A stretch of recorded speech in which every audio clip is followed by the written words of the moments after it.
program asigi akhanaba mithunglen oina saruk yabiriba Dr. Said Ahmad, Assistant Professor History, Dana Manjuri University, Manipur wafam kara thamdinabagi damakta osinjari.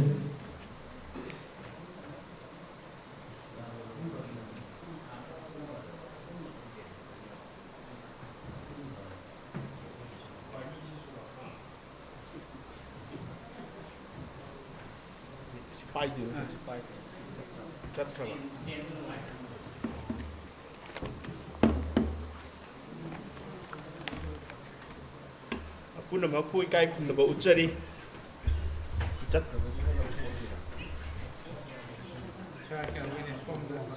pra puna makui kai kum na ba uchari dice member bat mo lam tu pai ke akhoi ge ngasigi function nasigi dice member merai mayum salamat ali president AMMPACO adil yum khaibam UMPO president adegi mufti arsat tilak ta male ima jano leire ima jano budi hana degi khoi dum puli ado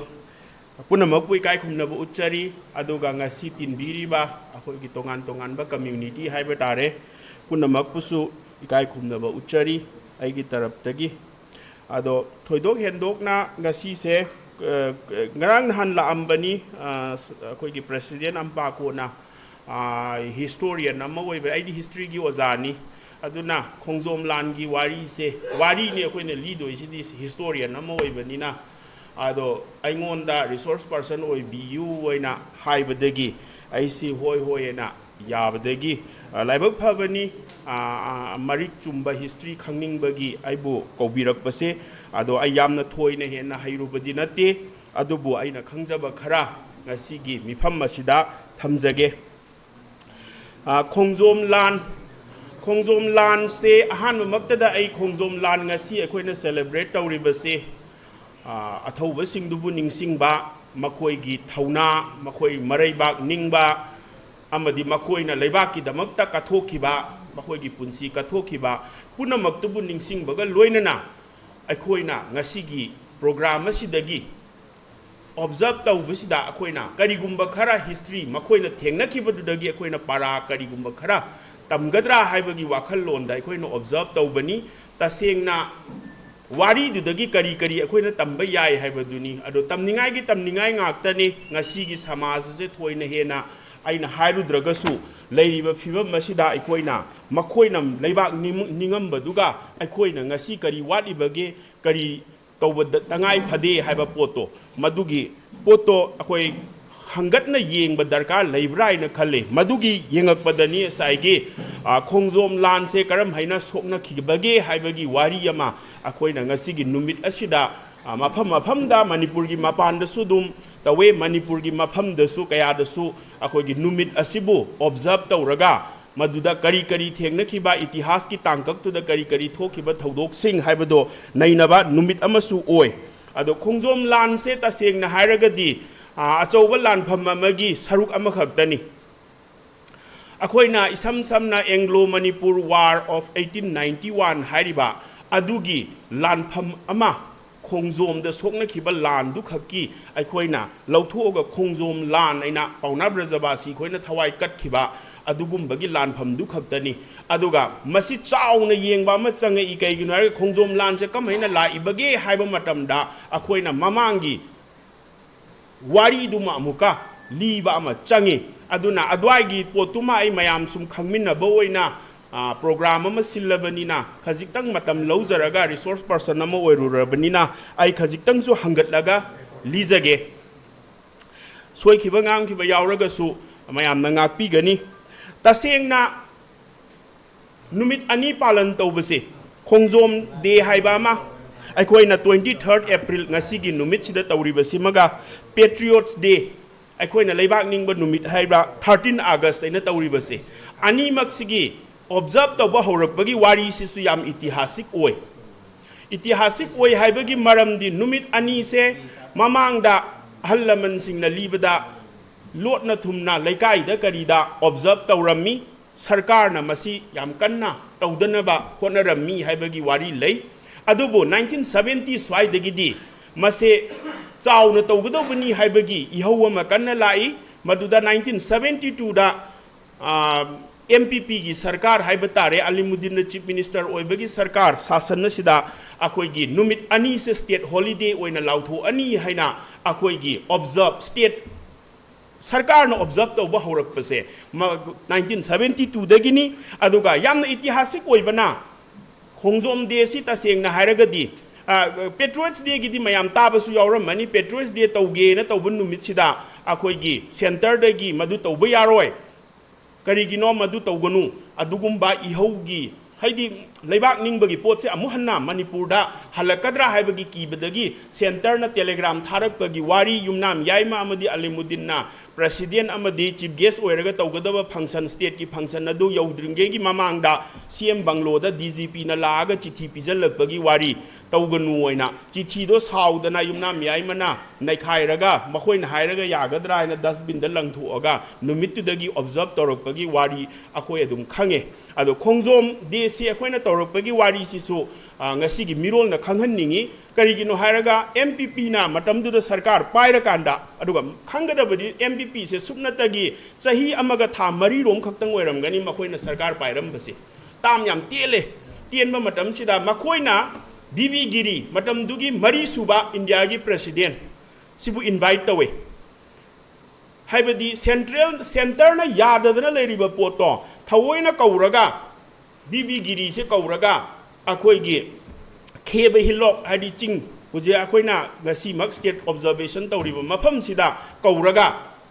मदुदा memorial अमा सारगा माना हाइकत लेकत तमहनबगी वारी अखोइ चाउना लई अदुगी VV गिरी न लाकपसे नुमित हुमनी की खोंगचतनी October की तांग कुंद मा यौरई इम्फाल अदुगा कुनिथोइदा हनकी सिगी मनुंग सिदा माना मफम अनि चतले यामना मरु ओइबा अमना खोंगजोम द चतलगा इनोग्रेट तौरमे अदुगा हाइकत लेकत तममे मदुमा अनी सुबनमा मोइरांग दे चले INA की हुजिकी लैरिबा कॉम्प्लेक्स सिदा चले अदुना नुमित से सेम डे दा अखोइगी करी हाइतारे अक्टोबर की तांग कुनमा थोय 1972 सिदा इहान हानबा ओइना अखोइगी ऑफिशियली BB गिरी ना हाइकत लेकत तमगा खोंगजोम दे से अखोइगी ऑब्जर्व तौबा हौखी हाइबदुनी अदुगा कोन थंगदबुदी तारीख से 23 लानफमदुदा तौखरे सिसु चयेत नबा खरा लई 15 दो ओइगदबुनी 12 कुलुमदोइ दो ओइगदबुनी हाइबगी पोट अमसु लैबुबुदी लई मदु यौना चंगछलरोइगे कैगिनो हारगा हुजे खोइना स्टेट न ऑब्जर्व तौरिसे तांग कुलुमदोइ गिसिनी अदुम हैना अदुगा ओक्टो BB गिरी न लाअंबगी से सोबेनर अमा पुथोए मैगजीन मचा अमा पुथोए मैगजीन मचा सिदा अखोइगी खेब चिंगदा अखोइगी सुमैना खुबम साबगी वारी से मतेक अमा पल्ली अदुगिदो publicity department government of Manipur न पुथोप सोबेनर असिदा BB गिरी लाअंबगी याम हिस्टोरिक ओय अदो लाइबक थीबदी चही खरगी ममांगदा खबर दसु मयाम थेंगनरमगनी प्रणब मुखर्जी ना मुक लाकपगी अदवाइदा BB गिरी ना लाअंबगी मागी अखोइगी मयेक हकगा थंब पोतो मांगख्रे न तौबगी अमा MLA हाना कारंबा अमना एक्सपोज तौरक्तना मसिदा लैरमद्रेगा हाइबगी पोट अमसु लೈ मदो आइनो ममांग चटपदसु उदी उदबगुम तवे प्रणब मुखर्जी की बुदी लैरी नुंपाक ओइना खिल्लगा आइसु फोटो काबे अदुगा इहान हानबा 1972 की से कदाइदा लैखरगे हाइब फंगदबगी खबरदा अदुगुम्बा वारी अमसु यावखि अदो तसेंगना अखोइना हुजि लाकदोरिसिदी खोंगजोम लान कमहैना लाखि हाइबा वारी दुने खोंगजोम लान लाखिबगी वारी से मस्वाइदगिनी अखोइना मुन्ना तारगा करीगुम्बा खरा अखोइना ngasiगी मिरोल न तमजनिंगाई ओय हाइबा वाफम दुनी आइना मदुगिनी आइना लीजरकदोरी से अदो इहान हानबदा 1890 की सेप्टेम्बर की तांग कुनमाथोय 1890 सेप्टेम्बर की तांग कुनमाथोयदा इहौमा अखोइना मयामना मसिबो पैलेस रिबोल कवे पैलेस रिबोल आइना हिस्ट्री द तमे मसिदा मसिगी ममांग चंद्रकृति ना अखोइगी चंद्रकृति ना सीब से 1886 सीबनी 1886 सीरब मतुंगदा मचिम मनाव सिंगी मरक्ता मो चानरक्तबा हाइतारे मचानुपा अहन चंद्रकृति मचानुपा अहन सूर्यचंद्रना निंगथौ ओइरब मतुंगदा कुलचंद्रना ꯑꯩꯈꯣꯏꯒꯤ ꯖꯨꯕ꯭ꯔꯥꯁ ꯑꯣꯏꯕꯗꯒꯤ ꯃꯗꯨꯗꯒꯤ ꯃꯣꯠ ꯃꯥꯟꯅꯔꯛꯇꯕꯗꯒꯤ ꯑꯩꯈꯣꯏꯒꯤ ꯅꯤꯡꯊꯧꯒꯤ ꯐꯦꯃꯤꯂꯤꯁꯦ ꯈꯥꯏꯕꯨꯡ ꯇꯥꯏꯅꯔꯛꯇꯅ ꯒ꯭ꯔꯨꯞ ꯑꯅꯤ ꯊꯣꯛꯑꯦ ꯒ꯭ꯔꯨꯞ ꯑꯅꯤ ꯊꯣꯛꯂꯛꯄꯒꯤ ꯋꯥꯔꯤꯗꯨꯅꯦ ꯑꯗꯨꯒꯤ ꯃꯇꯨꯡꯗ ꯍꯥꯏꯔꯤꯕ ꯍꯧꯖꯤꯛꯀꯤ ꯁꯦꯞꯇꯦꯝꯕꯔꯒꯤ ꯇꯥꯡ 18 1890ꯗ इखंग खंगहौदना कोनुंग चंगजल्लगा अंगौ सना अमदी जिला ngamba hai मखोय अनि सिना कुलचंद्र की पार्टी दगी नोंगमई कापुरे नोंगमई कापुबदगी मतमदुगी निंगथौ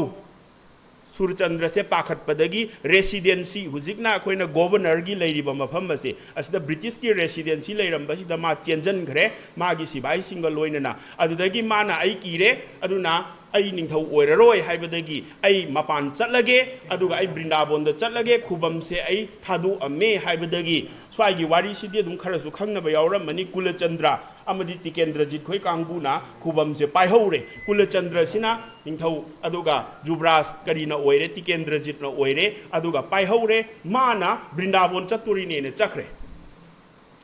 बृंदावन चतुरमें चटलगा कलकत्ता रकराय नो स्वायौबगा माना ब्रिटिश की हाई अथॉरिटी है तारे सिदा आइबु सुमैना तांथोई खोतोई हाइबगी माना अमुका कंप्लेन तौसल्लुरे आइबु सुमैना निंथौ ओइबदगी आई तांथोरे हाइबदगी माना कंप्लेन अमा साइगी बृंदावन चकनी ने चखरगा माना अदुमैना उल्टा तौरकपगी पोट अमा अदुदगी कुलचंद्र ने निंथौ ओइहौरे वारी से समलबदा खरसु सांगे है तारे अदुना कुलचंद्र ने निंथौ ओइरबनिना हुजिक सेंटर दा मणिपुर की क्राइसिस से कुपना नैनरे मतमदुगी गवर्नर जनरल नत्रगा वाइसरॉय हारिबा लेंसडाउन हारिसे लॉर्ड लेंसडाउन ना यामना कुपना मागी अथॉरिटी पाइरिबा मयाम सिंगदुगा खन्ना नैनबदगी करी हाइरे मणिपुर से तसेंगना अखोइना सर्त अहुम हाइतारेको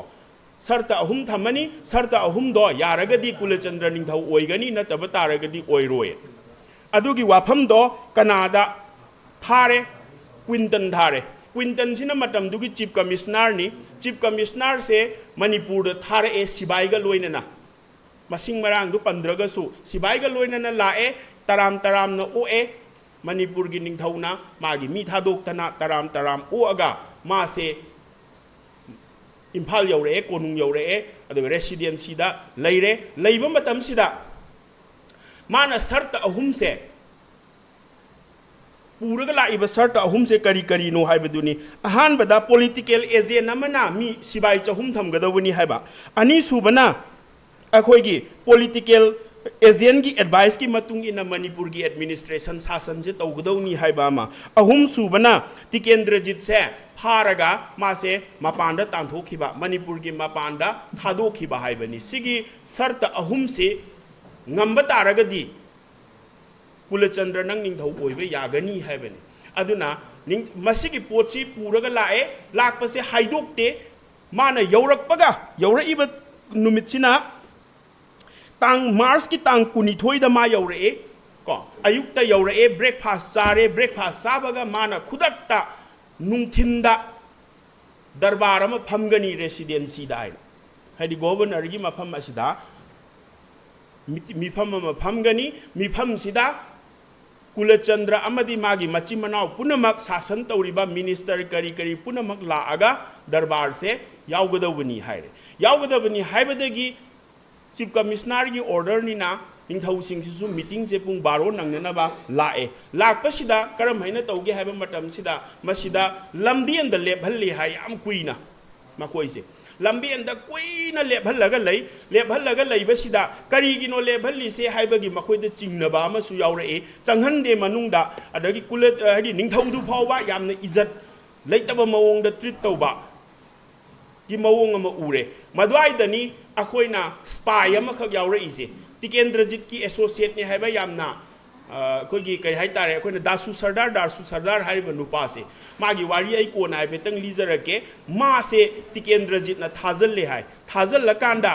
रेसिडेंसी मनुंगदा मा चंगबा याबगी मरम सिदि करिनो हायरगा मासे फोटोग्राफर अमा ओइना लैबनिना ब्रिटिश नसु मासे फोटोग्राफी फोटो काभन बमटम दु फोटो से निंगथौगी कोनुंगी फोटो सु कापा लोइना मक्से हाना मरी फनरी बनिना फोटो काथो काबजिन तौबगी अदगी मासे यूपी दगी नि लोन यामना है अदुना इंग्लिश सु दुम लोन बा अदगी मणिपुरी लोली मणिपुरी सिना मासे थौबाल दगी निंगोल अम लौरमी है अदुगा कोना वारी दु लिरा अगे अदुगी वारी दु मना अदुना मासे टिकेंद्रजित का यामना लोइना ब नुपा अमसु ओइबा अदुना माना कना चंगबा यागनी हैना थिरकपदा दासु सरदार खतंग चंगबा यानी न दासु सरदार से मनुंग द थाजन बमतमदा मदुदा सिबाई मसिंगा सु पल्ली लारिक तदी को याम कुपना पल्ले हाइबदी सिबाई 70 रोमना रेसिडेंसी की मनिंग सिदा अखोई की टिकेंद्रजित से हेक चंगक पगा मिफम फमिंगै द फाननबगी प्लान तौबा अखोई की पूरा खुलाई पाइबा मी से अदगी सिरी रोमदना मी कुल्लोम खुलाई पाइरगा ngakhनबा पुनमकी अरेंजमेंट से मान उरे मान उरकपदगी टिकेंद्रजित तम्मे टिकेंद्रजित ना हाइरे अदोय तारगदी हनखिबना फरेना अदो मरम यामना पी टिकेंद्रजित ना हनबगी मासे ममांगदे एकादशी की चरा हेनबगी मासे अदगी मंगोंदा गोल ब्लाडर की प्रॉब्लम अमसु लई हाय अदुइदुना मासे चाद थक्तबगा नुंसा ममांगसिदा नुंसासिदा लेभनबदगी मा वारकपदगी मा चटख्रेना मा साइगी चटख्रे हनग्रे अदुदगी हुजिकी चीफ कमिश्नर सिना पाउसे तारे करियेना तारे अदुदी टिकेंद्रजित चटख्रे अदोय तादे अखोइना दरबार फमुबगी कानद्रे दरबार फमुबगी कानद्रे हाबगी पोतो अदु लाकपदगी दरबार से यैथोखरे अदो मसिदा एक्सप्लेनेशन अमखक पी ब्रिटिशना करियेना करिगिदमक्तनो अखोइबु लेभल्लगा यामना थेंगना लहेलिसे हाबा मतमदा ऑर्डर दो आदगी सेंटर दगी पिरकपा ऑर्डर दो अखोइना नमथोकपद कुइना चंगबनी हाबगी अमसु लई को अदुगुंबा मयाम अमा लैरे अदुगा याररोय खंगे टिकेंद्रजित फाबा ngमहौद्रबनिना दरबार कैंसिल तौरे नोंगालगा हाइबदी मार्च की तांग कुलहुमदोइदा दरबार से अनि सुबा मुक फमननब तवे अदुदसु टिकेंद्रजितना आई नारीना लाक्ट्रबनिना मसिदी उपाय लैत्रेना अदुमसु कैंसिल तौरे ख्वाइदेगी मरु ओरिबा नुमित मार्च की तांग कुनमरी सिदा कमिश्नर क्विंटन ना खले मसिदी उपाय लैररोय अदुना नोंगालमदाइदा टिकेंद्रजित लैरिबा मफम सिदा हाइबदी कंगला से एटेक तौरगा अहिंग द फाबन फरनी हाइबगी अदुगी तैयारी दनी ब्रिटिश सिंगसिना तैयारी तौरगा थोमजल्ले अदुगा कंगला सिदा एटेक तौरे मी मयाम मा हातना खोतना मदु कई कईनो मयाम मा अदुगी ममांग द मासे हल्लनी एनसु तौरबनी क्विंटन से लीला उल्लू रास लीला उल्लू गाइना कंगला मनुंग सिदा येंग खोतना का तौरमगा चखरगा अहिंग नोंयाइदा आइदि नोंगालमदाइदा एटेक तौरकपदगी मोइगी बकेन बावर बेरी हबा अकोई ब्रिटिश ऑफिसर अमसु नुमिचिदा सी अतोपसु सी अदुगा तंजा सिदा नुंदांग वाइरम भाव लानसे अकन बिदा कापनै मणिपुरी सिबाई सिंगा अदुदगी ब्रिटिश सिबाई सिंगसिगा अकन बमोंग नोंमै से कापनै कापनबसिदा मी यामना सीबसिदगी लास्टा ब्रिटिश ना मतम सिदा खंगे नुमिसिदा सु टिकेंद्रजित फाहौद्रबनिको अदुना टिकेंद्रजित फाहौदबसिदगी मखोइदा चिंगनबा अमा लाए हाइबदी मंगोंदा कनानो अमना पाउ पीरे हाइबगी पोट अमा मखोइदा अखोइगी चिंगनबा अमा लाकपदगी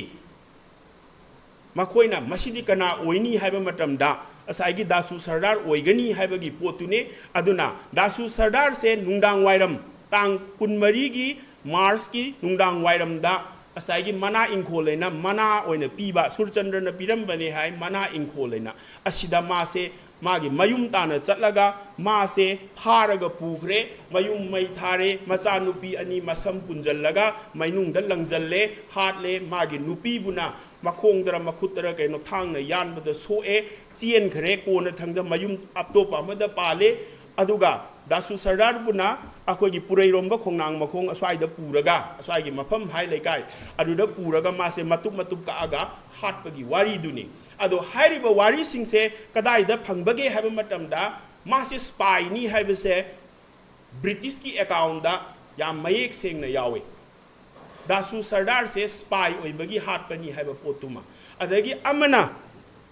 टिकेंद्रजित ना कोर्ट पीबा स्टेटमेंट दसु असाइगी दासु सरदार अमदी मागी फैमिली हाटपसे यामना तोइना पल्ले अदुगा ꯀꯨꯂꯆꯟꯗ꯭ꯔꯅ ꯚꯥꯏꯁꯔꯣꯏꯗ ꯀꯣꯅꯨꯡꯗ ꯑꯦꯇꯦꯛ ꯇꯧꯔꯛꯑꯒ ꯑꯩꯈꯣꯏꯒꯤ ꯂꯥꯏꯁꯪ ꯆꯪꯕ ꯁꯟ ꯍꯥꯠꯄ ꯑꯗꯨꯗꯒꯤ ꯑꯉꯥꯡ ꯅꯨꯕꯤ ꯍꯥꯠꯂꯝꯕ ꯈꯣꯠꯂꯝꯕꯒꯤ ꯀꯝꯄ꯭ꯂꯦꯟ ꯇꯧꯕꯗꯁꯨ ꯍꯧꯖꯤꯛꯀꯤ ꯗꯥꯁꯨ ꯁꯔꯗꯥꯔꯒꯤ ꯐꯦꯃꯤꯂꯤꯒꯤ ꯋꯥꯔꯤꯁꯦ ꯑꯗꯨꯝ ꯄꯜꯂꯦ ꯑꯗꯨꯒꯤ ꯄꯣꯠꯇꯨꯃ ꯂꯩꯔꯦ ꯑꯗꯨꯝ ꯍꯥꯏꯅ ꯑꯗꯨꯗ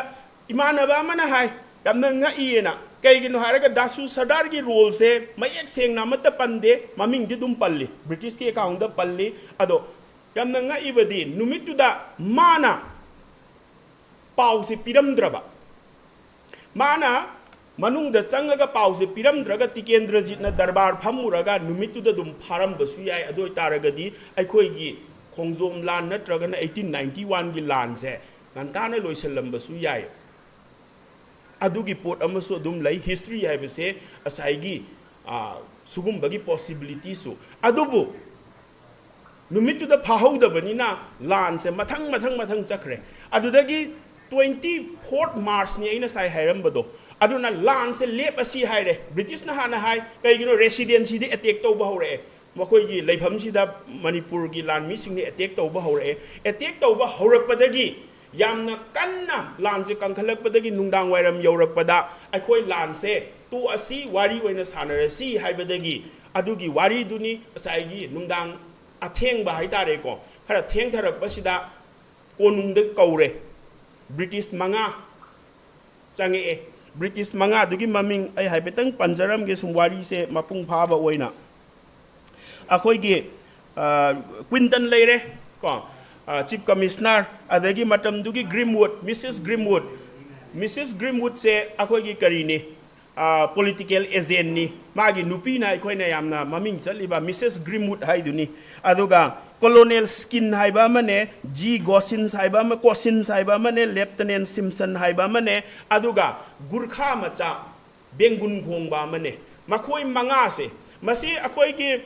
sum history da satra ga yaw taragadi Manipuri da su phangabane akhoi gi Manipur da chahi ahum maina akhoi gi Mrs Grimwood na iba madu pahanninge yamna nungsi bane asai gi mana breakfast ka se pizaraga asai gi lan tha khiba adagi nungdang wairam da konung da kaure e darbar da kaure e gaina akhoi gi darbar da chakhiba da mana yengaga le hoba adu makhoi sibu kari tau tho doino gaina ga khallaga yamna mana yam phajaba mong da budi igo aduna makhoi se changre kana matam sida akhoi na khangada ba ma Tikendrajit ki family ga Tikendrajit ningthau khoiga kari khoiga mari yam phanarami ko Grimwood ka Mrs Grimwood se makhoi na yamna luna tawe adagi Grimwood ka su mari yam phai aduna makhoi na manung changa kanda aina ngarang nahan khak pabani aduna makhoi na hana hangi hai Mrs Grimwood sok prain asaigi kap khibudo residency da makhoi na nongmai kapchan khibadu da asaigi konung dagi ningthau gi family singsina makhoi na yam pakhatchaba se karino haraga Mrs Grimwood to sok pra ga na hangi na kaigino haraga my 3 years in Manipur do pada ragadi ningthau gi macha masu ga se akhoi gi kai hai tare makeup ka to bi ba khot bi ba yam yaw bane yam close oina leiminaramaga ꯂꯥꯟꯐꯝꯗꯨꯅ ꯃꯔꯝ ꯑꯣꯏꯔꯒ ꯑꯩꯈꯣꯏꯒꯤ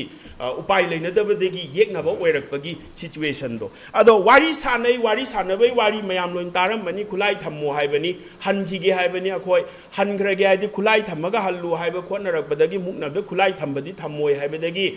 ꯎꯪꯈꯠꯅꯔꯛꯄꯗꯒꯤ ꯐꯔꯦ ꯑꯗꯨꯗꯤ ꯍꯟꯅꯔꯣ ꯉꯁꯤꯗꯤ ꯌꯥꯔꯔꯣꯏ ꯋꯥꯔꯤꯁꯦ ꯂꯣꯏꯁꯤꯜꯂꯔꯣꯏ ꯁꯤꯅ ꯇꯧꯔꯒ ꯑꯗꯨꯝ ꯍꯥꯏꯅ ꯇꯧꯔꯛꯄꯒꯤ ꯆꯩꯔꯛꯁꯤꯗꯅꯤ ꯈꯥꯖꯥꯎꯅ ꯑꯩꯈꯣꯏꯒꯤ ꯒ꯭ꯔꯤꯝꯋꯨꯗꯇ ꯇꯥꯅ ꯊꯤꯜꯂꯤ ꯍꯥꯏꯕꯒꯤ ꯃꯌꯥꯝ ꯌꯧ ꯃꯄꯥꯟꯁꯤꯗ ꯇꯧꯅꯔꯛꯄꯗꯒꯤ ꯇꯦꯟꯁꯟ ꯑꯃ ꯖꯔ ꯁꯥꯒꯠꯂꯛꯇꯅ ꯉꯥꯏꯍꯥꯛꯇꯪꯁꯤꯗ ꯑꯩꯈꯣꯏꯒꯤ ꯃꯈꯣꯏ ꯃꯉꯥꯁꯦ ꯊꯪꯒꯥꯜ ꯖꯦꯅꯔꯦꯜꯅ ꯑꯣꯔꯗꯔ ꯄꯤꯕꯅꯤꯅ ꯍꯥꯏ ꯈꯔꯗꯅ ꯀꯣ ꯑꯗꯨꯗꯁꯨ ꯑꯗꯨꯝ ꯑꯣꯄꯤꯅꯤꯌꯟ ꯈꯦꯠꯅꯩ ꯑꯗꯨꯅ ꯑꯣꯔꯗꯔ ꯄꯤꯔꯦ ꯃꯈꯣꯏ ꯃꯉꯥ ꯀꯛꯑꯒ ꯍꯥꯠꯂꯣ ꯑꯣꯏꯅ ꯍꯧꯖꯤꯛꯁꯨ ꯑꯗꯨꯝ ꯀꯪꯂꯥꯒꯤ ꯃꯃꯥꯡꯗ ꯇꯣꯉꯥꯟꯅ ꯕ꯭ꯂꯨ ꯃꯆꯨꯒꯤ ꯄ꯭ꯂꯦꯠ ꯑꯃꯗ ꯊꯝꯕꯅꯦ ꯃꯈꯣꯏ ꯃꯉꯥ ꯀꯛꯐꯝ ꯀꯔꯤꯗꯣ ꯑꯦꯛꯖꯤꯀ꯭ꯌꯨꯁꯅꯔ ꯑꯃꯅ ꯃꯤ ꯍꯥꯠꯄ ꯃꯤ ꯑꯃꯅ ꯃꯈꯣꯏ ꯑꯣꯔꯗꯔ ꯄꯤꯔꯒ ꯍꯥꯠꯈꯤꯕꯒꯤ ꯋꯥꯔꯤ ꯅꯥꯎ ꯁꯤꯒꯤ ꯃꯇꯨꯡꯗꯒꯤꯗꯤ ꯑꯁꯥꯏꯒꯤ ꯃꯁꯤꯅ ꯃꯔꯝ ꯑꯣꯏꯔꯒ ꯕ꯭ꯔꯤꯇꯤꯁ ꯃꯉꯥ ꯍꯥꯠꯈꯤꯕꯁꯤꯅ ꯃꯔꯝ ꯑꯣꯏꯔꯒ ꯑꯁꯥꯏꯒꯤ ꯂꯥꯟꯁꯦ ꯌꯥꯝꯅ ꯄꯤꯛꯑꯝꯕꯗꯒꯤ ꯈꯪꯆꯥꯎ ꯆꯥꯎꯊꯣꯛꯈ꯭ꯔꯦ ꯃꯁꯤꯅ ꯀꯌꯥꯝ ꯁꯥꯊꯤꯅ ꯀꯩꯗꯧꯕꯒꯦ ꯍꯥꯏꯕ ꯃꯇꯝꯗ ꯃꯇꯝꯗꯨꯗ ꯏꯪꯂꯦꯟꯒꯤ ꯈꯕꯔꯗꯒ ꯌꯥꯎꯕ ꯍꯧꯔꯛꯑꯦ ꯕ꯭ꯔꯤꯇꯤꯁ ꯃꯉꯥ ꯀꯛꯑꯒ ꯍꯥꯠꯈ꯭ꯔꯦ ꯍꯥꯏꯕꯁꯦ ꯅꯣꯠ ꯑꯣꯟꯂꯤ ꯏꯟꯗꯤꯌꯥꯗ ꯈꯛꯇ ꯅꯠꯇꯦ ꯌꯥꯝ ꯆꯥꯎꯕ ꯏꯁꯨ ꯑꯃ ꯃꯇꯝꯗꯨꯒꯤ ꯕ꯭ꯔꯤꯇꯤꯁ ꯁꯝꯔꯥꯖꯇ ꯑꯆꯧꯕ ꯁꯤꯒꯨꯝꯕ ꯌꯥꯝ ꯄꯤꯛꯈ꯭ꯔꯕ ꯂꯩꯕꯥꯛ ꯑꯃꯒꯤ शासन तौरीब कांगू खरना ब्रिटिश मंगाबू यामना तमथीब मवोंगदा मंगा कगा हाले हाइबगी पाउसे हेक्ट सिन थुंखिबदगी लंदन यौनखरे पार्लियामेंट द नैनखरे अमा अमद नैनखरे सोमदना मकोय हाटखरे हाइबगा मिसेस ग्रीनवुड चेनखरे अदुगा लंदन दा अदुगी सोई रिसेंटली आइना थेंगनाबनी डॉक्यूमेंट यामना अखोइने एक्सेस तौब ngam डॉक्यूमेंट याम लई 1891 गी अदुना मकोइने इरंबा रेकॉर्ड करी करी से अदुना पार्लियामेंट डिस्कस तवे हाय मतम दुगी क्वीन ना मिसेस ग्रीनवुड चे कौवे हाय डायरेक्ट अदुगा मादी हिंगहोबनीना यामना इवेंट हाइदि थौदोक तो यामना साथीबनीना मिसेस ग्रीनवुड से कौरगा मणिपुर से हुजिक करी तौसिनोगा हाइबगी मंगोंदगा तानबगी अदे अवार्ड अमा पीबगी मतांगसु याउरी अदुम हैना मखोइगिदमकना मासे थौना फबी ओइना लौबा माना लानफमदुदगी चेलकपा मखोइना अखोइगी यामना कीना हाइतारेको आ चिंगनुंग मनुंगदुदा चंगुरगा मंगक कगगा हाटखिबगी वारी से साइगी पारुब खुदिंगमकना खोगी यामना कीना कैदौबगी मवोंग अमा मतमदुदा अदुना हुजिकसु दुम मतमदुगी कई हाइदा फोटोग्राफ मोइन इलस्ट्रेशन येकपा खोटपा कंगलागी करीगी अदे ऑफिसर मंगागा दो मो येकतना मोगी लंदन इलस्ट्रेटेड वीकली एना मलैबनी अदुदा हुजिकसु 1891 गी अदवाइदा फोटोग्राफ का हापतना मखो सोमद फोंगदना खोटना मणिपुर द थोइबा थौदोकसे प्रजादा खंगनबा कोलनबा अदे पार्लियामेंट द नैनरे अदुदगी दि अचौबा इशू अमा मणिपुर से हुजिक अखोइगी लांदादबा याद्रे हाइबगी पोतु लाए लाकपदगी असाइगी कलम अहुम चंग इसे अहानबगीसुना कोहिमा कलम नि सोमदगी चंगजलप लानमी नि मसी मेजर जनरल एच कॉलेज छात्र यावरगदी सुम कानगद्राइबदुनि कॉलेज सिबाई से लिसिंग अमगा चनी नि हाय मोहैना पुजलकपसे सिल्चर की कलम सिना रेनिक RHF रेनिक हाइसे लिसिंग अमगा हुम्बुद्रा हाय तारे 1070 सिबाई अदगी अहुम सुबसिनी ख्वाई साथीरी से बर्मारोमदगी चंगकपसे अदुबु तमु कलम कवे ब्रिगेडियर जनरल टी ग्राहम सिना पुरगा चंगकपने मसिदना 1934 सिबाई कैगिनो हारगा मतमदुदा बर्मा से ब्रिटिश नो ऑक्युपाई तोबे एरिया अमु ओइसलकपदगी असोमदगी सु चंगजलआगा माइकई अहुमदगी मणिपुर से लौसिननबगी होनरकपदुनी स्वाइदनी अखोइना साइगी खोंगजोम लान की चंगसल इबसे अदुगा मसिदा यामना फजबा अमा ओजा गांगुमै खोगी लारिक पारगदी अदा अखोइना ngasi खिजिक्तंग अखोइना नुंगाइतबने एज ए हिस्टोरियन अमा ओइना मी मसिंग पाबा सिखिबा मसिंगा पाबा मसी अमुका प्रॉब्लम नि हिस्ट्री ददी कैगिनो हायरगा लानफमजे याम चावे सिखरिबा मी याम यामे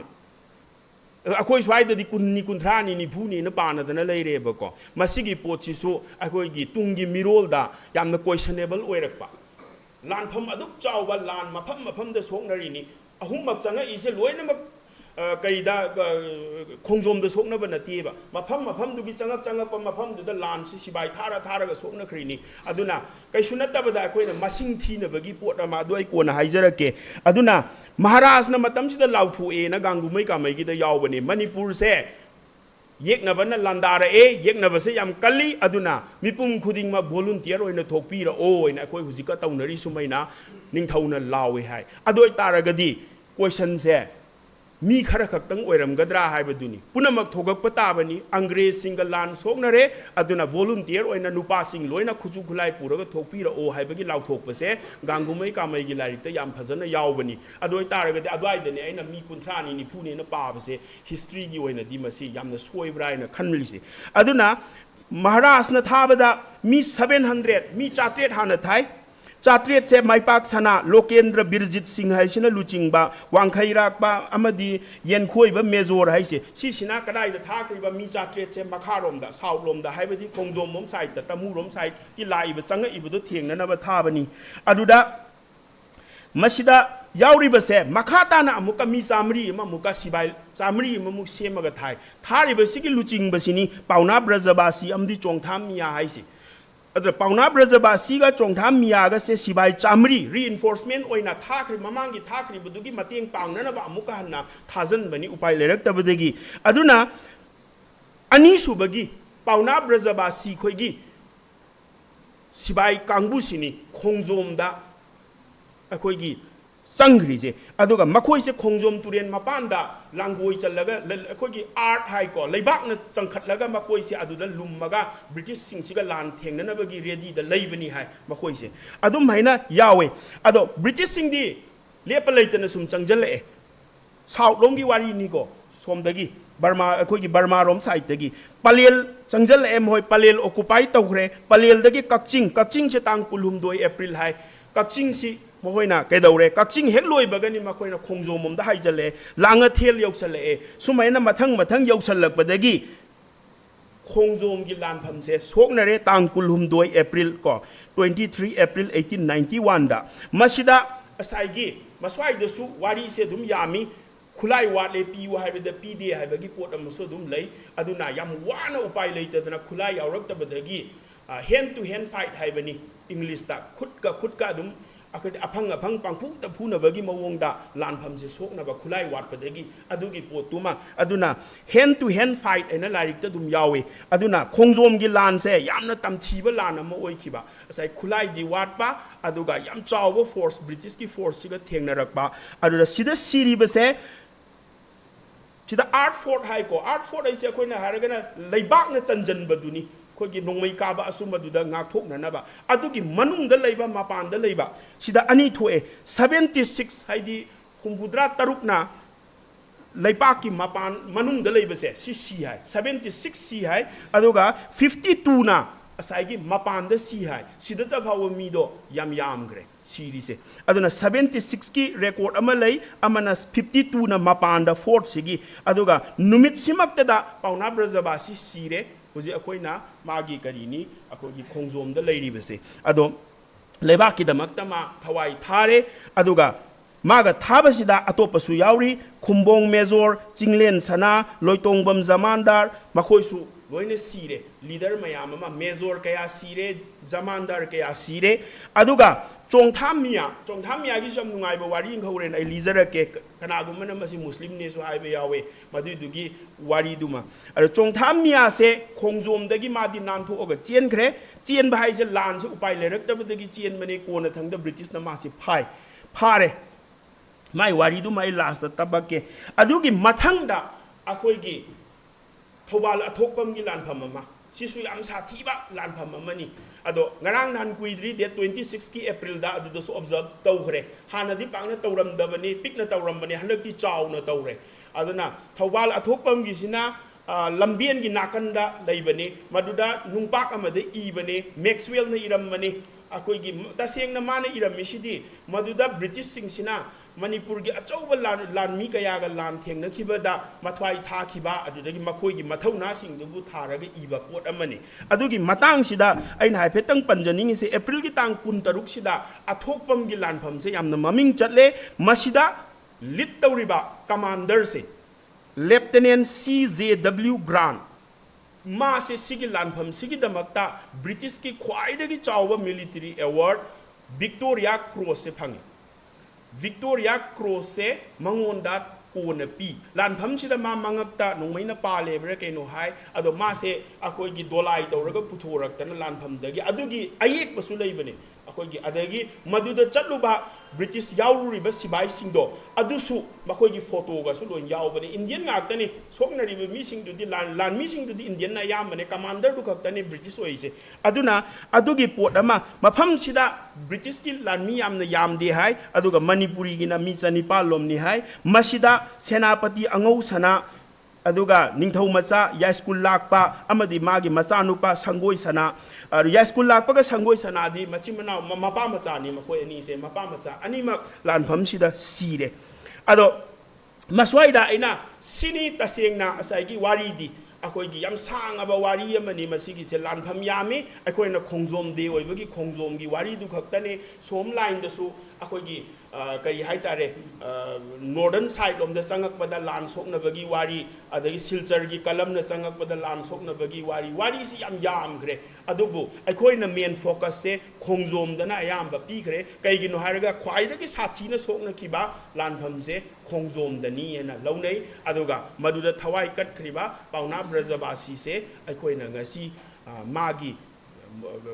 अदुम उरमनी खोंगजोमदा चलगदी मखादा मागी मूर्ति का साधना खोतना थमे मागी मथौना मागी मरिंगजेन ngasi मिरोलना निंगसिंगी हाइबदुनी अरा मुस्लिम की मतंग से हाइबेतंग पंजरके मस्वाइ द चनैनबा मा हंदक रिसेंटली थोकपगुम तवे अदो सिविल ऑर्गेनाइजेशन निना आइकोइगिदी हिस्ट्री से खिजितंग सेमदोक सादोकपगी मवोंग मालकपसे अइना खितंग नुंगाइजदे अखोइदि हिस्टोरियन अमा ओइरुबनिना सुम सेमदोक सादोखरगदि मसे लाइबक यामना थीबनी करिगिनो हायरगा हंडक रिसेंटली ममिंग याम तोइना फेसबुक आइंगोंदसु दुम याउरी अखोइगी नुंग अमदा हक्कनी हायबरा हाए हायबरा करिनो अखोइगी लान तौनबदा याउखिबा मी निफुरोमरा कइनो अदुगी ममिंग हक्पगी वारी अमा यावे मदो अइना खिजिक्तंग नुंगाइते करिगिनो हायरगा अखोइगी मुस्लिम की मसिंगदुसु हंधखरे अदगी मैतै याउरिबदुसु याम साथीना मी निफुरोम खंगना लान सोकनबगी अदुक चाउखरबा लानसे मी निफुरोमना सोकनबगी मवोंगदा तौरकपसे अदो मुस्लिम की ओइनदी मी 38 की लिस्ट अमा अखोइ ऑलरेडी लैखरे मसी गवर्नमेंट ना ngasi की मिरोलना खंगमदबसु याय सिविल ऑर्गेनाइजेशन सिंगसिनसु खंगमदबसु याय आई अमतंग हाइजरके Manipuri Muslim historical society in 1991 the same organization अमना मतमदुगी अहन सिंह ओजा जनाब खान खोय अदगी ओजा रियाजुद्दीन चौधरी खोय अदगी हंदक लेखिदबा डॉक्टर मनीरुद्दीन खोय मोय मयाम की टीम अमना तौरगा मी 38 की लिस्ट अमा खोंगतखिबनी 38 की लिस्ट से हुजिक पुनला कयानो फारक्त्रे हुजि अनौबसिदा याउरइसे अरे ममिंग मथासु ओनबगुम इतौ तवे कनामकना पिजलिबा लिस्ट नो आई ज्ञान तादि अदुदि हानगी लिस्ट तो मकोय खंगमदबसु याय लैरिबा लिस्ट तुदी गवर्नमेंट की पब्लिकेशन द याउखरबनी हायबसे मोय खंगमोय कइगिनो हायरगा मदुगी लिस्ट तुदगी चही चाम सुबा खोंगजोम लान एंग्लो मणिपुर वार की चही चाम सुबगी गवर्नमेंट की सोवेनियर दा मी 38 की ममिंग से हापतना लैखरबने गवर्नमेंट फोंबदा 1990s ता हिस्टोरिकल सोसाइटी सिना फोंबसे ओजा जनाब खान ना CH Manihar लेखिदबा ओजा मनिहार ना इडिट तोबा 100 years of Manipur's last war of independence in 1991 दा सही साम सुबगी पालन तोबद पुथोखिबा सोवेनियर दा यावबा मी 38 की ममिंग से मसे उल्टा चटखरेबा लोइना अदो कनामकना पीरिबनो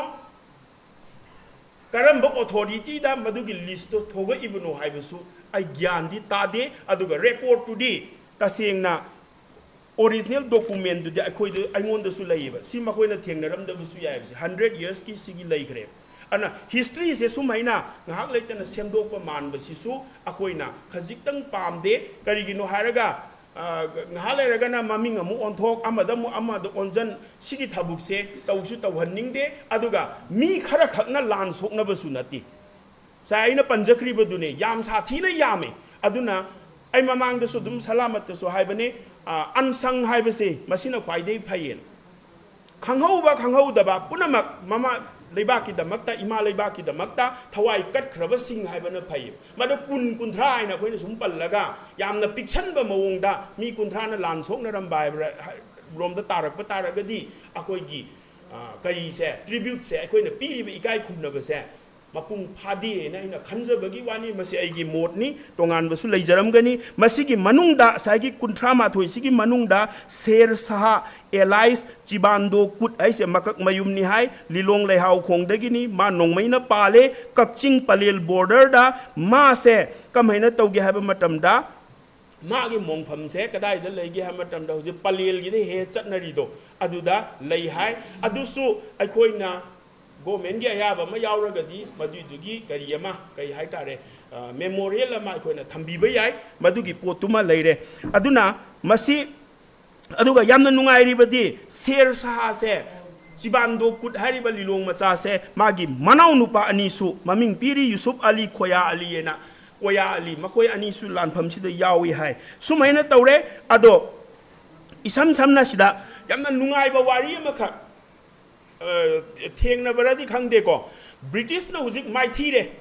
माइथीरे से खंगे खोंगजोम की लान माइथीरबनिना अखोई से मणिपुर से ब्रिटिश की खुदुम द चलनी खनबा मतमदा अखोई की यामना इंटरेस्टिंग ओइबा पोट अमखक यावे निंगथौ की फैमिली अमदी सिबाई चनी से इंटेंशन मकोय अमुक हन्न लंदारके हाइबगी करी ओइबे याय ब्रिटिश की खुत्ता अखोई अखोई लानफा ओइनदी चंगुय हाइबगी खुद करीदा मखोई से प्लान अमा कदाई रोमदा चसात हाइको मखोइना नॉर्थ ईस्ट रोमदा चसात दगी मोइसे चाइना रोमदा चटलगा चटखिननबगी प्लान अमा तवी हाय अदुबु मखोइना हाना लंबेन थी ओइना थाखिबा मीसिगा मखोइगा फंगनहौदबदगी मखोइसे नानथोकपा ngamhodabani hai aduna ikui kuidana April ki tang 18 1891 kangla lausan khre haibadi loinamak ngammaga changa aga kangla se laujan khre phiran se akoi gi phiran lauda khre makoi gi Union Jack British ki phiran du yungkhat khre Manipur gi ningtamba mang khre aduna sahi sa kaya akoi gi ningkha tamdana palamba leibak to asai gi machi manau khubam munarakpagi maramna oiraga leibak se akoi gi kedaure aduga ikui kuidana thangal general phare me gi tang taret ni hai 1891 me gi mapandana kulachandra phare tikendrajit na kulhumdoi da phare makoi punamak maru oina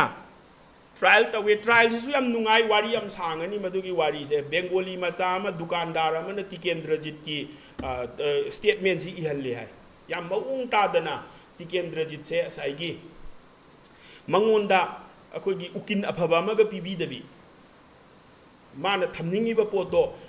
thamnana ba honna bada ado bazar dagi mayang dukan bhamba managa ihalle hai British na yam sathi ba mong da hat ani hai bagi makoi di moja hato khraga loire hai bagi kok tu da tawrakpanina aduna yamna mawong ta dana akoi gi trial ama kha hatu tawraga saigi thangal general pauna brajabas thangal general amadi tikendrajit akoi gi phaidabung hanagi sana kai thel haina su khangnaram mafam sida edaure pharsi tawraga hatle ada khara amana kona thangda jail da pharsi tawre ado numitu da mi lising ni palom tilli hai nupi mayam ama tawraga asaigi pharsi tawbu numise sumhaina akoi gi kai haitare Manipur gi mathauna leiba maraibak ningba mayam loina hatle aduga kaya ama mi kulhumdoi rom oiramgani akoina ngasi sida nungbak ta maming iraga leire kulhumdoi ra kaino ni unsung heroes aina leiri se masi loi thare loi do hujikti thafam jaga da koina Mount Harriet aina kaubire Andaman da hujikti am chatnare Andaman da adugi mafam do yengba khotpa aduna adum haina kai haitare ada aina wari se saigi ani khatang aroi besidang ai lijaramge ngasi budi hoi sahid minar haire khoina hanagi sana kai thil sa swai do erammi hai adagi phaida bungsu kawi hai asida pharsi tawre aduna leiba ki damakta sahid oi khiba haibadi thawai kat khibani haibagi sahid minar haibadi pillar haibani yungaga leiri sini masina aikoi gi symbol oire aikoina leibak se ningkha tamna leinana bagi damakta sokna khiba lanpham da thawai kat khiba singdugi akoi gi kari haitare symbol ama oiraga leire ada ani khakta in panjaramge asagi dasu sardar gi wari se dasu sardar gi da ya mabu loina likhre ma se cameraman ni hai hoji pudi recognize phajana tawre aduga ma se kari ni British ki record ta adagi statement sing da ma se spy hai se tasengna tikendrajit ki spy oirubudugi ni aduna tikendrajit ki pau hodu hojin se mana tawrubagi yam tam thina hatle haibaduni ado masi kadai de sikhi bagi ebasaina khara hangthi ado magi nupi simak kona thangda Manipur gi MEITEI PANGAL lamada yum pale adoga akoina khangadabase matam sida yamna ngakpa hujiki dasu sardar gi aseng maming su khangde sardar ga ise koi gi title ni tasengna di title oidoi ni adagi yam ngakpa amana sida aina asai pange aina hairam mido ko tikendrajit ki statement da yaw bane pabiragadi ko kana like kuma sum pabale ragadi documents of Anglo Manipur war aina ningthau khongjam khelchandrana compile to ba larik tu da yaw bane kariyana yawge haba matamda ma se asai gi dasu sardar se kanano oina makoina sum palakpa matamda ma se minister amane ne supale aina haipetang adugi line duma katang ai ma se kariyana khogi court ki statement da kariyana pange da a Muhammadan minister in the royal court aina pan bani ado ma se magi state se karinu se gyanam ita ta da ba itare ko ado ma se diwan ni su hai ado thobalom da ina sum hang matam da diwan loko leina ma lei hai diwan haibadi finance officer hai bani ado ma se kanano karino kam haina tawrino hai da ma se UP da matam si da ma khakta nati ko UP rom degi la ise sida khoina khanggadawdi jama masjid ki lam ka thohalami ba nupa du su asom side degi ni UP degi ni makoi se mareng mamana ba matam amagi oidoi ni kaigino haraga jama masjid se खंगनब यावरमगनी जमा मस्जिद ऐना हुजे अखोइना बाजार दा उरिबा थांगाल बाजार दा लैरिबसे जमा मस्जिद से मसिबु साहल्लमिबा लम से कथोहल्लिमिबा नुपा से मोहम्मद फरीद कवी मोहम्मद फरीद हारिबा नुपा से खान समान हाइबदी अखोइगी चाक थोंबा ब्रिटिश सिंह से सा याम पामी सा चाबा कांगुनी मखोइदी अदुना कमैना तौगेदा मखोइना मुस्लिम की कुक से चाक थोंबा मीसे मखोइना याम तोइना पुई इवन क्वीन भावबा अखोइगी मुस्लिम पुरगा चले मखोइना सिदगी क्वीन सिबु सेवा तौबसे कैगिनो हाय खान समान हाइबदी समना हाय अखोइना इंग्लिश दा हायना बटलर जो हाय अदुगा चाक लांग थोंगना मी लापगी मोय मरी मंगागा लेपगा पिजा पिथक तौबदो अदो फरीद हाइबा नुपासिना मतम सिदा माना मस्जिद सिगी लमसे लौरिसे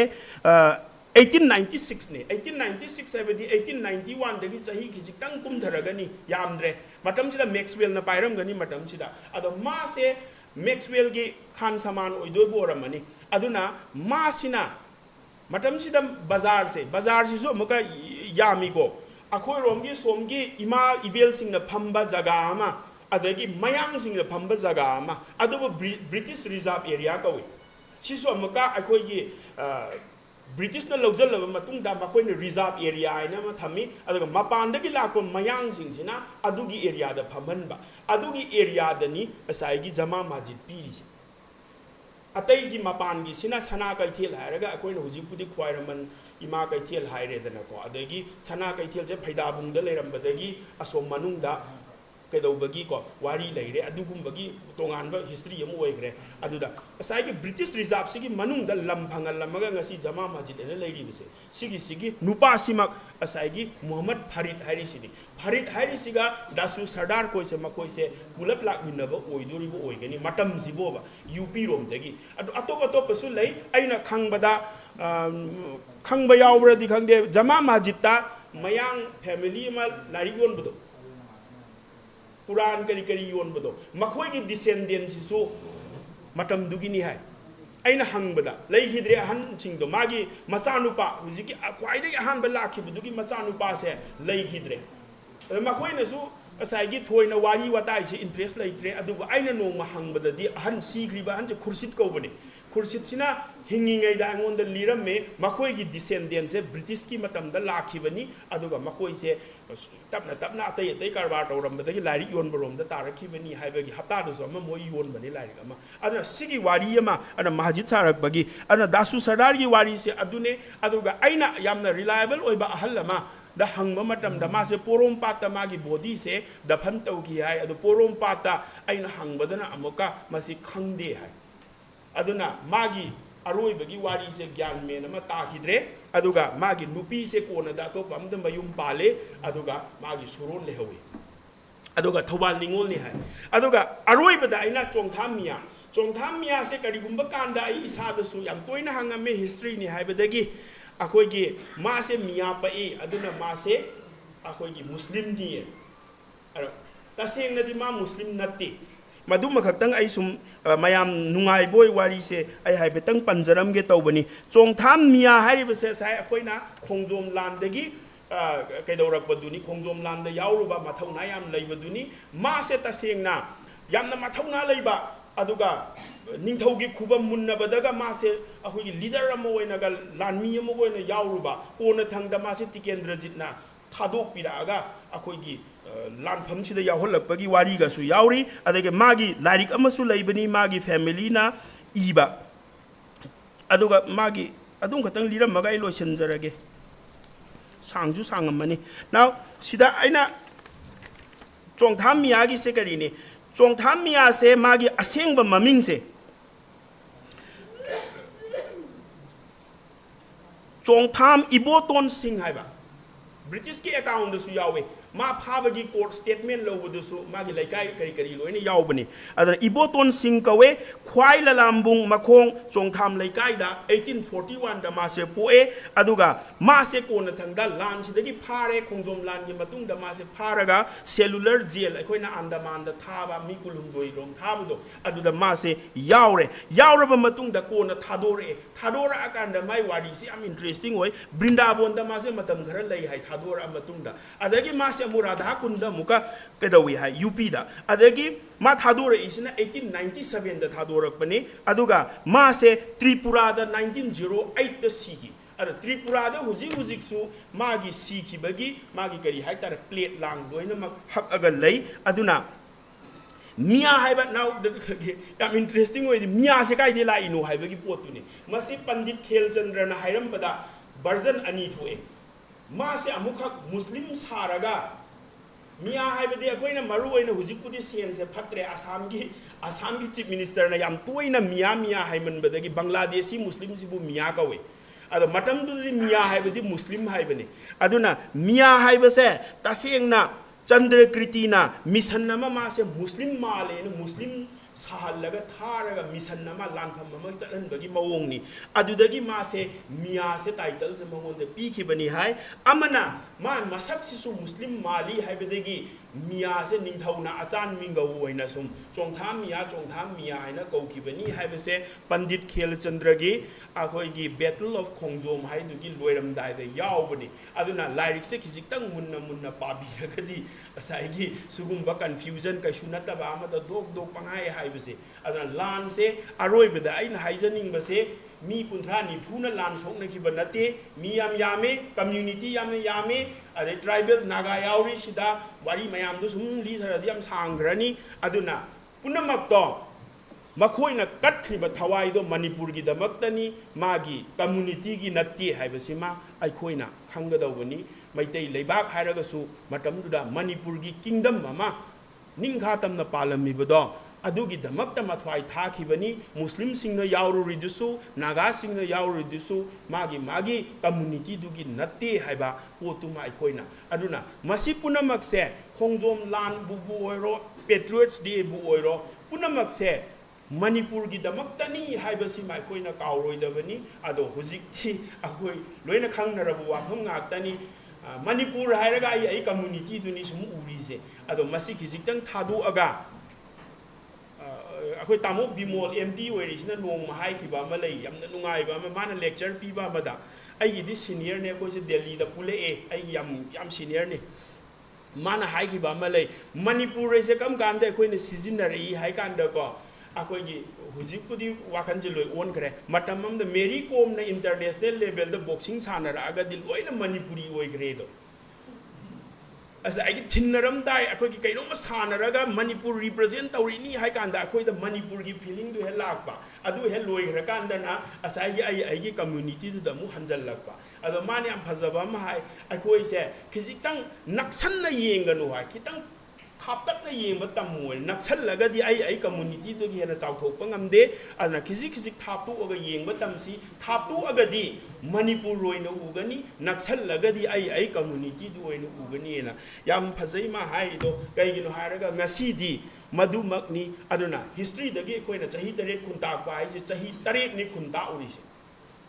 अदुगा बांग्लादेश ता ngasi लैरिबा कसार दा लैरिबा त्रिपुरा दा लैरिबा मयाम सिंगसे चेनबदा चटखरबने मतमदुदा अदुबो आइखोइगी थौना हनबा लैतबा आइखोइगी अमतो ओइबा लिंगजेनदो अदुगिदुना मणिपुर से नौ नमु सेंगलकपगी वानी चाही 8 ता उरब मतुंगा अदुना अदुगी लिंगजेनदुनी अदुना ngasi सु आइखोइने हिस्ट्री सिंगसिदगी तंबा याबा इसे करिनो हारगा हिस्ट्री एबिसदि लेसन निगो History teaches us lesson. Para ne koi na tambiri se. Akoi na saide ki liri ba wari sida para ne ba. Laibak to makoi na aina yam na sida paning ba ma laigo. Makoi na laibak to makoi nung sinada ba dagi laibak to kairu re. Adubu makoi laibak ki damag da di matwai thaki hai.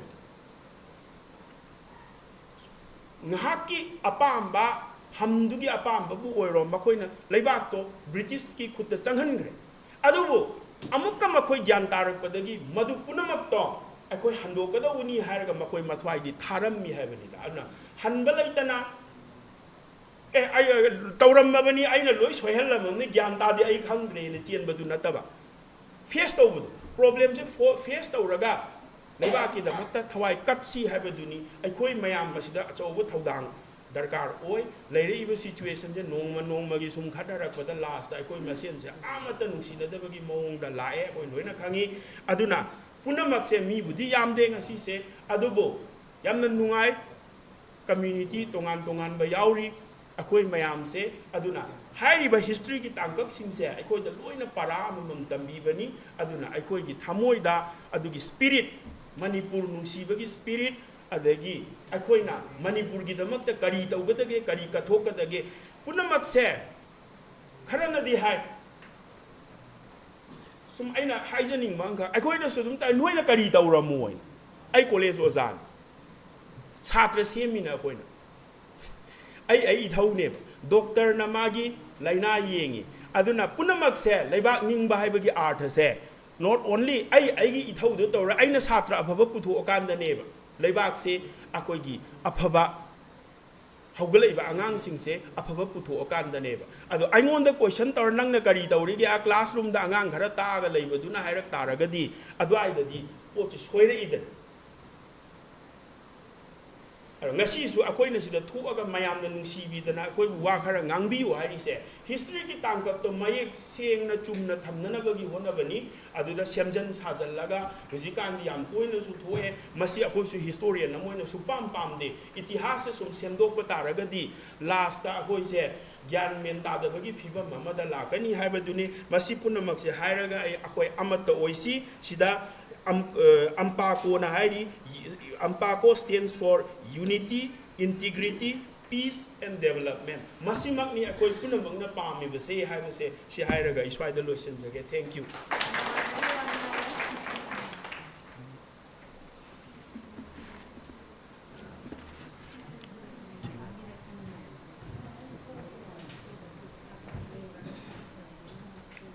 Until the Leon writes history, the hunter glorified the hunted haibagum equigi history equina ijagadabani equigi history bo mayak sengna khangnabagi tangai fadabado thambirambagi sir Dr. Seth Ahmad, assistant professor history Dana Manjuri University Manipur bo hainingai leitana thagachari makha tarakpada special invitees ki wangang loi oina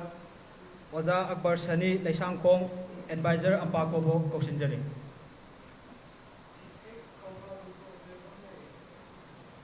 Okay, we akchang nungai tabana maram oiraga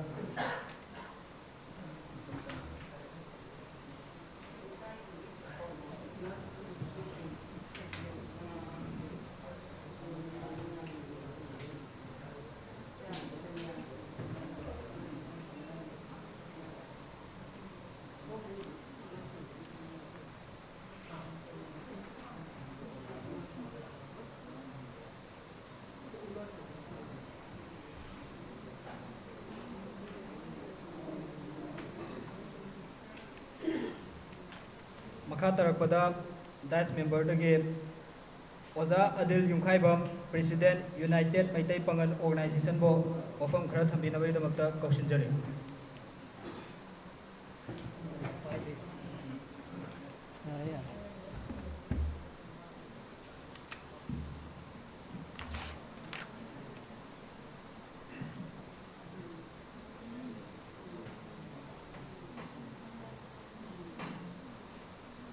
Si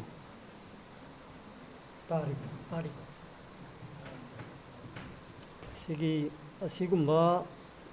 all Manipur MEITEI PANGAL clubs organization AMMPACO na sinba commemoration of the Khongjom war lising amachanipan Manipur taramathoi forum asida hanba maktada Dice telengsin biriba kai khumnazariba koi president Mirai Mayum Salamat Ali AMMPACO head office aduga koi gi ngasi resource person oina lengsin biriba koi kai khumnazariba Oza Dr. Said Ahmad, assistant professor Dana Manjuri University Manipur amadi koina matam sangna dagi koina yamna luna koigi ima makni khanna ikai khumna jaduna lakcharibi koigi ima zano apunba khetregao nupi marupki luchingbini loinana ꯃꯥꯡꯗ ꯂꯦꯡꯁꯤꯟꯕꯤꯔꯤꯕ ꯂꯝꯗꯝ ꯑꯁꯤꯒꯤ ꯂꯨꯆꯤꯡꯕꯁꯤꯡ ꯂꯦꯡꯕꯤꯔꯛꯂꯤꯕ ꯕꯥꯇꯣꯟ ꯐꯪꯕꯤꯗꯨꯅ ꯂꯦꯡꯕꯤꯔꯛꯂꯤꯕ ꯏꯃꯥꯁꯤꯡ ꯁꯥꯇ꯭ꯔ ꯁꯥꯇ꯭ꯔꯤ ꯃꯔꯨꯞ ꯃꯄꯥꯡ ꯑꯗꯨꯒ ꯃꯔꯨꯑꯣꯏꯅ ꯁꯤꯟꯕꯤꯔꯤꯕ organising ꯀꯃꯤꯇꯤꯒꯤ ꯃꯦꯝꯕꯔꯁꯤꯡꯕꯨ 이kai ꯈꯨꯝꯅꯕ 우짜리 미디어기 아마디 일렉트로닉스기 타북싱다 해나 타와이 야운 호내비리바 타오람 아시 마풍 파나바 호나비리바 쿠딩막부 이kai ꯈꯨꯝꯅꯕ 우짜리 ꯃꯌꯦꯛ ꯁꯦꯡꯅ ꯊꯝꯕꯤꯔꯝꯃꯦ ꯑꯩꯈꯣꯏꯒꯤ ꯉꯁꯤꯒꯤ ꯊꯧꯔꯝ ꯑꯁꯤꯒ ꯃꯔꯤ ꯂꯩꯅꯅ ꯔꯤꯁꯣꯔꯁ ꯑꯃ ꯍꯥꯏꯗꯤ ꯑꯩꯈꯣꯏ ꯑꯣꯖꯥꯅꯁꯨ ꯊꯝꯕꯤꯔꯝꯃꯦ ꯃꯁꯤ ꯊꯝꯖꯗ꯭ꯔꯤꯉꯩ ꯃꯃꯥꯡꯗ ꯈꯤꯇꯪ ꯑꯩ ꯋꯥꯐꯝ ꯈꯔ ꯊꯝꯖꯒꯦ ꯉꯁꯤ ꯑꯩꯈꯣꯏꯒꯤ ꯗꯥꯏꯁꯇ ꯂꯦꯡꯁꯤꯟꯕꯤꯔꯤꯕ ꯑꯩꯈꯣꯏꯒꯤ ꯑꯝꯄꯥꯀꯣꯒꯤ ꯄ꯭ꯔꯁꯤꯗꯦꯟꯁꯨ ꯑꯣꯏꯕꯤꯔꯤꯕ ꯃꯤꯔꯥꯏꯃꯌꯨꯝ ꯁꯂꯥꯃꯠ ꯑꯂꯤ ꯊꯥꯒꯠꯆꯔꯤ ꯇꯁꯦꯡꯅ ꯑꯁꯤꯒꯨꯝꯕ ꯌꯥꯝꯅ ꯍꯤꯁꯇꯣꯔꯤꯛ ꯑꯣꯏꯕ ꯀꯃꯦꯃꯣꯔꯦꯁꯟ ꯑꯁꯤꯗꯩꯗ ꯌꯥꯎꯕꯤꯅꯕ ꯍꯥꯏꯔꯛꯄ ꯌꯥꯝꯅ ꯂꯥꯏꯕꯛ ꯐꯕꯅꯤ तसेंगना सलामत आली अखोगी ऑल कोक्ता यूथ वॉलंटियर ऑर्गेनाइजेशन की हानसुमा प्रेसिडेंट उबिरम बने अखो ओजा से अदे एमएसएफ की जु यामना अचौबा थौदांग लौरगा लाक्चबनी अदुगा लोइनाना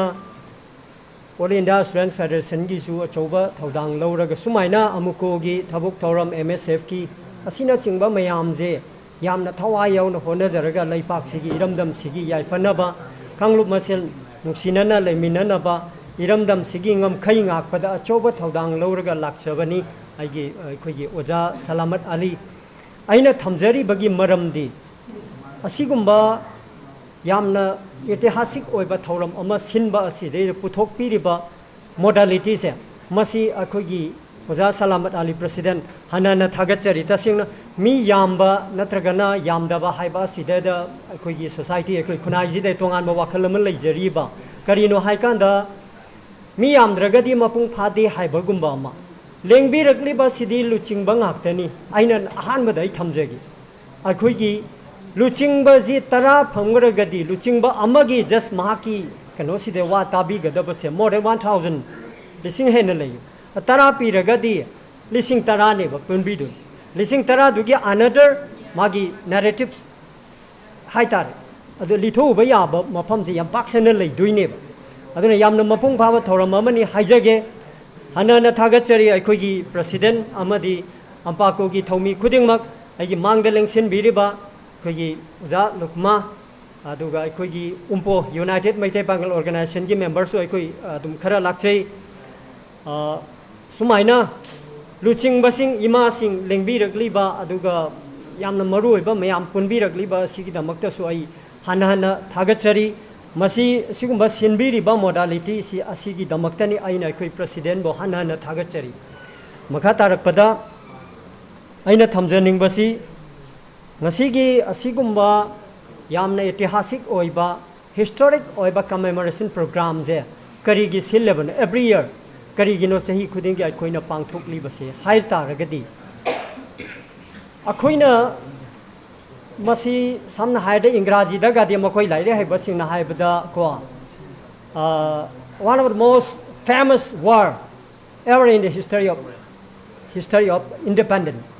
independence struggle सिदैदा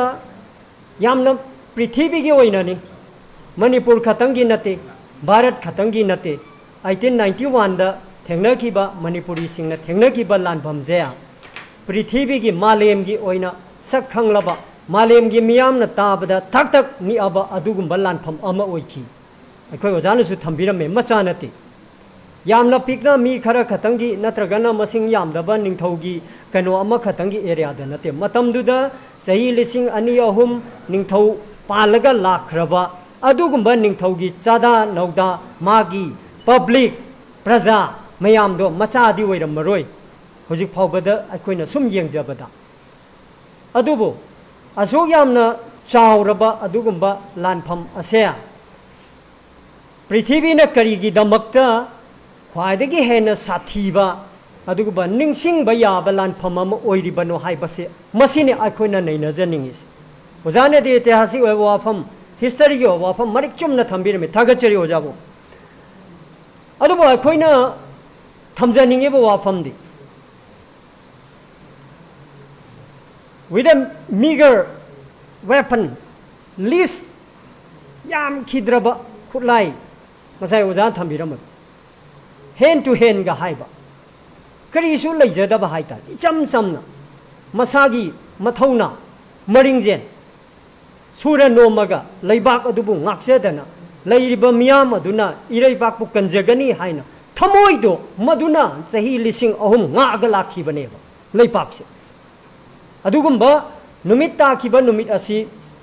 asidaida lanbam meyamni oja takpiram adu yam sumi lanbam je khongjom khatang nati khulai yaudana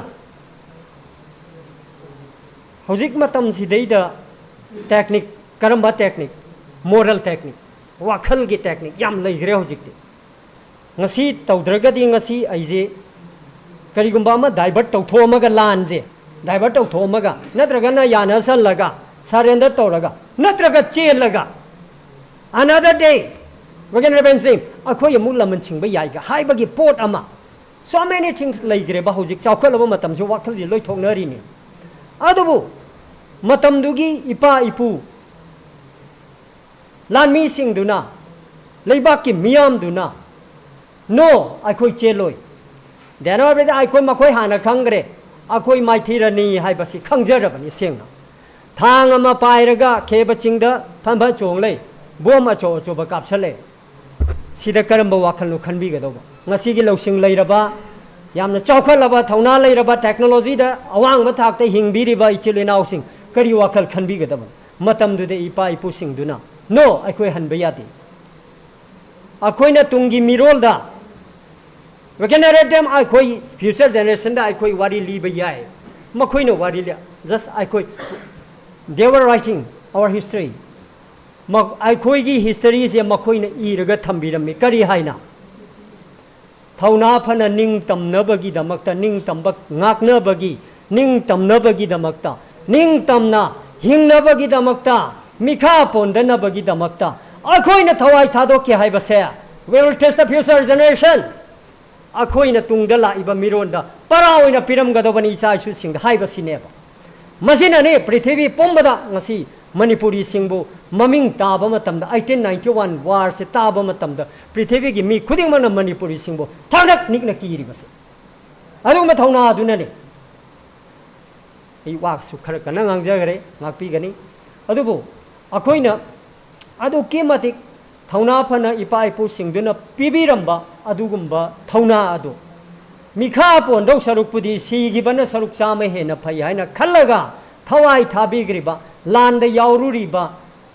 madugi maithiba nangriba mayamdo maithiba nangba do mai pakpa amasung maithiba asidi tonganba magi outcome amaneba adubu thamoida lairiba will adude aikhoina ahan singduna aikhoida pibiramiba se asigumba thamoida lairiba will ase thauna ase mase ngasi aikhoina chahi khuding warep logidobani lominasi asigumba adugumba thauna ado aikhoida su chenba chelhanbiu haidana aikoi mapuda thauni si haiba wafam si thamjaningi mathangda ngasi aikhoina adugumba thauna sing aduga ngasi ga yengnaruba matamda aikhoida ngasi wat liba ase tasengna akoi kuire miyamgi kano tawraga honajarakpa 1992 November dagi ngasi phawbasi just like amuko 93 da lakhre inak na tha ani hum leirakanda dum contemporary le akoi maina organization manipur ge khwai dagi yan hanba MEITEI pangal singna luchingba social organization civil organization haibataragadi Democratic Youth and Students Union haidana daishu haidana ama leirami adugi president sim matamdugi ahan singna hojing asai panbigi ba ko oja Maniruddin handak leikidaba marhum ado oja Ahmad kenogi si yarpoki aduga akoi oja leikidraba marhum akoi gi Professor Sai ki apokpa moi si akoi ye paukta oi pibi raga dumai la ga dumai tong na akoi loop se akoi semjar ga lak mang de lengsin video mayam si ampo gi aduga ampako gi lei video mayam si lo yauri ban adu mai to hona jarak pani akoi amuko jiga ek sense how badagi beginning adum akoi lak sabani panjani ge bo afam di ngasi phawbada akoi na amuko aduga emoba aduga poirai leimarol apunba maira paibi manipur aduga akoi ima jano khoi adu atopa leigri loop khara akoi ge chatmina rakanda wakhal phawdokna rakanda leinarami ba akoi gi marakta leinarami ba misunderstanding trust deficit chatmina dragadi thoi masine ai miyam da thamjaning is akoi na chatmina rakanda any community sorry khuding mak chatmina rakanda akoi wakhal phawdokna ragade nungsina ba hen kalai leipak se kamaina kangadagi akoi na sahi lising ani ahum maromdom lecture leijaramba iramdam manipur se akoi na self determination mangri je kadai dagino akoi masi check to pham thoi akoi masi khanabam thoi khanara kanda akoi kari taugadage haiba wafam do lakpa matamda ngasi gi ipa ipu singduna 1891 da thambiramba ipa ipu singduna piramba pukai langai amakhak lei ba akoi da akoi ngasi loina khange ba akoi punjala thabuk tominaragi da wakal manaragadi punne ire pa kan bada saru yaminagani haibane ba lo kan gani haibe potu yodri ba ngasi manipur da leiriba kanglup phulup khuding magna aigi kanglup ki aigi phulup ki toba matamda maitai pangal singna ngasi phawbada aigi phulup ki haiba manipur gi oba pot sida mache tab amata thengna roiba because of akoi gi ipa ipu singdo 1606 da lakhi ba ipa ipu sing maitai pangal singdo makhuina never howjik su yeng bio say for example itapna khitang ai mate ma panjaram ge ba india gi kwai ta gi hena thona phaba lanmi singi manungda musalman against atopa country da pakistan bangladesh and nepal maduda bomb thadaru ba se musalman ne ba musalman jing je ama lei like islam lining je sigi oi ba ama lei ri ba wherever akoina leiruri ba exist tawruri ba mafam do madugi damakta hifazat that means protect tawraga integrity do ngakna lei ba hai ba se akoigi iman gi saruk amane ba maitai pangal gi islam gi lining ge matungin aduna ne ba koigi rizwan malik pakistan gi koigi kare ba afauba terrorist amagi magi da thawdaraga handak magi squadron leader ni jet na thugai ru bagi ma se hoje kari ba mana phangi ba je koigi award ma bir chakra si phangi sida nate china da sun muslim country muslim na mo dominate tawdaba mafam da musalman singsina islam lining chatpa singsina ma ki leipak adugi kathok bana halaga la abani si baki deba deep penetration dani rizwan malik na deep penetration hai basi makoi gari thawbada ga di sing matonda khoi lambi leitabada thawbagum bane bus ama thawbagum bane deep penetration hai je jet thawbada ga de mi gi manak yona meter tara kun dang lapna raga pai ru bai wari ne ba adum loi be ya ba wari nga tara du amna thawna pa no hona re hai jaba aduga akoi gi pai pu sing duna awaga khagi ga takhel ga sumaina lan songna pa mayam sida akoi gi ipa ipu sing duna manipur gi damakta katho ambagi wari si am lisang sit na leikhre ba aina makha ta janingai di adugumba adug yamna thawai thadok pangamba makai honaraga lakchari ba aduga 1891 gi wafam da nate mamang da so many war yam leikhre ba hek lak ba de kathok ga dum lakchara bane aduna akoina hoje darkar leiri dia khoi punjan ba wakhal manaba kari tawsige hana pangthokpa adu poram yatpa strategical way si yamna so many yam lei akhoi da ma kha wale ba ipai pu sing na piramba paunana ibodo paunana piramba ibodo thangal na pibiramba ko akogi jubraj tikendraji na pibiramba ko okay habi diwan na pibiramba sibando kut na pibir so many yam leigreba leigreba singji manungda akoida darkar leiriba se aina miyam da thamjaningi ba se sini akoi se thauna phudokpa ama changi AC phibam si situation ji oidari yararoi ga haiba pot ama akoida never leiroi akoi leiraroi se makoida adu leiram ta rode ya bom maina kakpa tanaramaroi thawai tharamaroi ba nungai na makoijo hanto ga kadai do leiram ba yai ba moina pibiram ba thauna do adu ne ba ngasi ningsingi ba se akoina ningsingi ba numit se karigi no haita ragadi makoigi thauna adu bune ba moi thauna adu da akoini inba ngamoi do taragadi akoina sahi khuding ye function to gi kanaba kari shahid hai ngase oja thamiram do shahid mina shahid leiba ki da makka thokpa mina pillar islam lining chatpa maitai pangal sing dadi just dua ni ba shahid hai ri di jannat ni meam maitai pangal yo biri ba sing loi khangbi go shahid hai ri ba se shahid phang ai madi shahid pangrabani ga ina si gan dai khoina madi jannat phangrabani hai ne saraga je phangrabani hai ne adugumba saraga adu phangnaba gi da maktane ba akhoina honari ba mayam no ichane abri religion lining khuding makse saraga adu gi da maktane ba adugumba saraga adu tanada dana akhoina ngaktangi wakhal losing puthoga akhoina madugi akhoyi halaman singna thambiramba do akhoina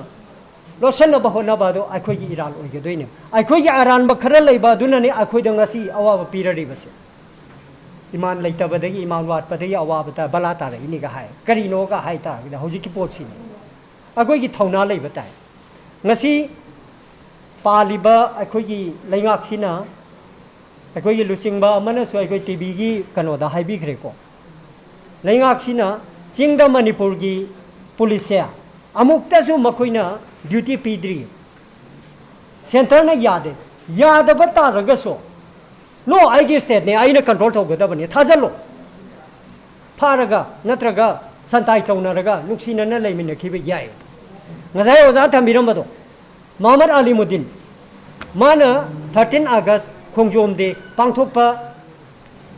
yade haina hairakpa matamda Minister of Home Affairs na hairakpa matamda mana no karigino yumnam yaima han leigidraba karigino akoi sida tawjabani akoina tawgani hana pangthokki ba adugumba thawna ama khaktang dia akoi gi leingak paibiriba leingak mapu sina tawbira kani haidana akoi khalle maje tawbam si thoe aduga azomdagi yade hai targadi akoi sum siraga leigadra tronglaubi gi thawdok ahan banate tronglaubi gi thawdok ahan banate aina miyamda haijaning base tronglaubi gi matungda huje litan gi kanoda lai mathang kana kari tholakadage khangbangam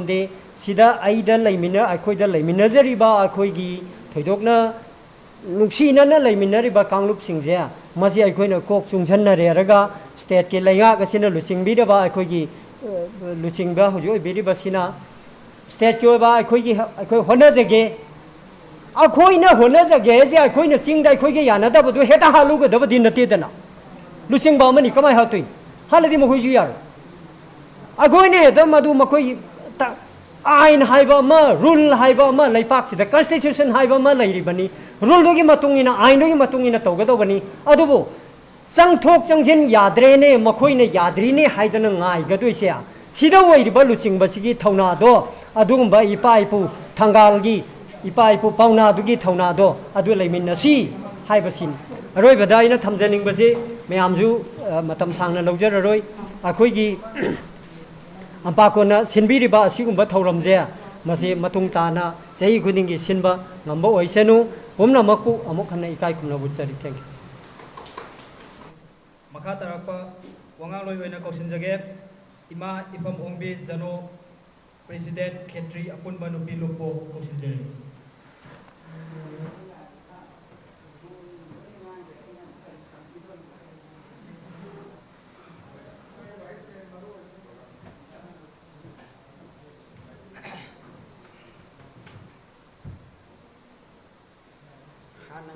ngang ngồi nè lối nè ꯉꯥꯡꯊꯣꯛꯈ꯭ꯔꯦ ꯑꯩ ꯀꯔꯤ ꯍꯥꯏꯈꯤꯗꯣꯏꯅꯣ ꯈꯪꯗꯦ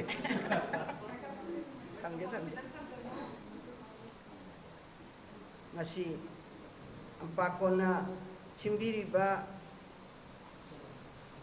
ꯈꯣꯡꯖꯣꯝ ꯗꯦꯒꯤ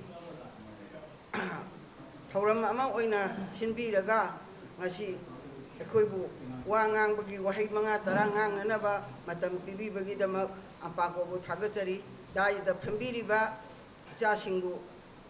ꯄꯨꯟꯅ ꯁꯨꯞꯆꯜꯂꯒ ꯑꯩꯅ ꯏꯀꯥꯏ ꯈꯨꯝꯅꯖꯔꯤ ꯉꯁꯤꯒꯤ ꯊꯧꯔꯝ ꯑꯁꯤ ꯌꯥꯎꯕ ꯂꯥꯛꯄꯤꯔꯤꯕ ꯏꯊꯛ ꯊꯣꯡꯕ ꯑꯃꯗꯤ ꯏꯈꯥ ꯊꯪꯕ ꯄꯨꯝꯅꯃꯛꯄꯨ ꯑꯩꯅ ꯏꯀꯥꯏ ꯈꯨꯝꯅꯖꯔꯤ ꯃꯥꯡꯗ ꯉꯥꯡꯕ ꯋꯥꯉꯥꯡꯂꯣꯏꯁꯤꯡꯅ ꯂꯣꯏꯅ ꯊꯝꯕꯤꯈ꯭ꯔꯦ ꯑꯩꯈꯣꯏꯒꯤ ꯏꯔꯝꯗꯝ ꯃꯅꯤꯄꯨꯔ ꯑꯁꯤꯗ ꯊꯣꯛꯏꯕ ꯋꯥꯊꯣꯛ ꯈꯣꯟꯗꯣꯛ ꯑꯃꯗꯤ ꯏꯆꯥ ꯏꯕꯨꯡꯉꯣ ꯑꯣꯖꯥꯅ ꯃꯔꯤꯛ ꯆꯨꯝꯅ ꯊꯝꯕꯤꯔꯝꯃꯦ ꯑꯗꯨꯗꯒꯤ ꯑꯃꯨꯛ ꯍꯧꯖꯤꯛ ꯉꯥꯡꯕꯤꯔꯝꯕ ꯏꯆꯥꯗꯨꯅ ꯌꯥꯝꯅ ꯃꯌꯦꯛ ꯁꯦꯡꯅ ꯈꯨꯠ ꯊꯤꯟꯗꯅ ꯉꯥꯡꯕꯒꯨꯝ ꯍꯥꯏꯕꯤꯔꯝꯃꯦ ꯑꯩ ꯊꯣꯏꯗꯣꯛꯄ ꯍꯥꯏꯅꯤꯡꯉꯥꯏꯗꯤ ꯂꯩꯇ꯭ꯔꯦ ꯑꯗꯨꯕꯨ ꯏꯔꯝꯗꯝꯁꯤꯗ ꯂꯩꯔꯨꯕ ꯏꯔꯝꯗꯝꯁꯤꯗ ꯆꯥꯎꯔꯨꯕ ꯑꯃꯗꯤ ꯏꯃꯥ ꯂꯩꯕꯥꯛ ꯃꯅꯤꯄꯨꯔꯕꯨ ꯅꯨꯡꯁꯤꯕ ꯑꯣꯏꯅ ꯑꯩ ꯋꯥꯍꯩ 1-2ꯗꯪ ꯊꯝꯖꯒꯦ ꯑꯩꯈꯣꯏ ꯏꯔꯝꯗꯝ ꯑꯁꯤ ngasi mamang da ngang iba wangang loi sing na ngang bada loina mitta phan phan chongthok bagum ure aikoina maira paibi amo oina poirei leimorong ga khusam naraga chachare ibasi chahi 35 hele chahi 35 sida thengnarakpa khuding makta aikoina loina khangi adubu khomjom de da hawaina pontha pikraba ipa ipu angamba singdo mising laknamdana ne haina khallagasu maru oiba khara magi lungi murti haktana aikoina pangthokduna lakpani adusu sarkarna loksan khibadagi civil society aikoidi sarkar gi matung iningdabadagi aikoi masida haikat laikat tambase khargi makoi laithore nupilan karamna hauki nupilal hoba matamda nupilan thengnaba matamda thengna khiba ima sing khaktana khangbagi mawongum ima singduna lamphata dana ngabong arangba hai wahaida madu setana lampha oina leikhiba matamda handaki kumsigi nupilan pangthokpa matamda india gi president laktana haikat laikat yawbi mado ima singduna pelaga lawranggadra adunadi aikoi manipurda khundariba aikoi khuding makse jati bijati khairoisi laining nationdi tongamba yai adubu iramdam sana laipak manipur kanba matamda aikoi khuding mangna thamoi sengna iramdam gidamak irei pakidamak haidana aikoi khuding makna thamoi sengna khongkhom chetna lepminadana aikoi gi pai puna hairamba lei chingna koina pansai chingmina koina pangai adubu aikoi gi pai pu athauba singduna maithirani khangaba lampham aduda mathoi thakribedo karigidamakdano tungi mirona irei bakidamak iramdamgidamak aikoina thawai pontha piraga iramdamgidamakta changjanggiba lani haiba khudam oina lehaunanaba thambirambana ngasi aikoina ngasi thauramasi pangthokjaba phangibani jati bijati khairoisi laining laisondi aige gi dharmagi laigani iramdam manipur bu ngakpada aikoi nupa nupi amadi tungi mirol horakadoriba satra singda tambinana ba para mangda ngangba wangang loi singna thambiramba dumdoduna aikoi khuding makna ngakminasi haiba wafang kharasi thamjaraga tension jaraga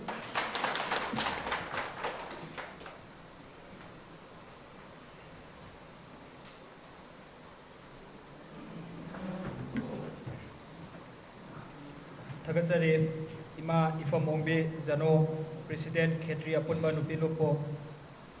makha tarakpada kausanjari merai mayum salamat ali president AMMPACO head office po wafam thambinaba kausanjari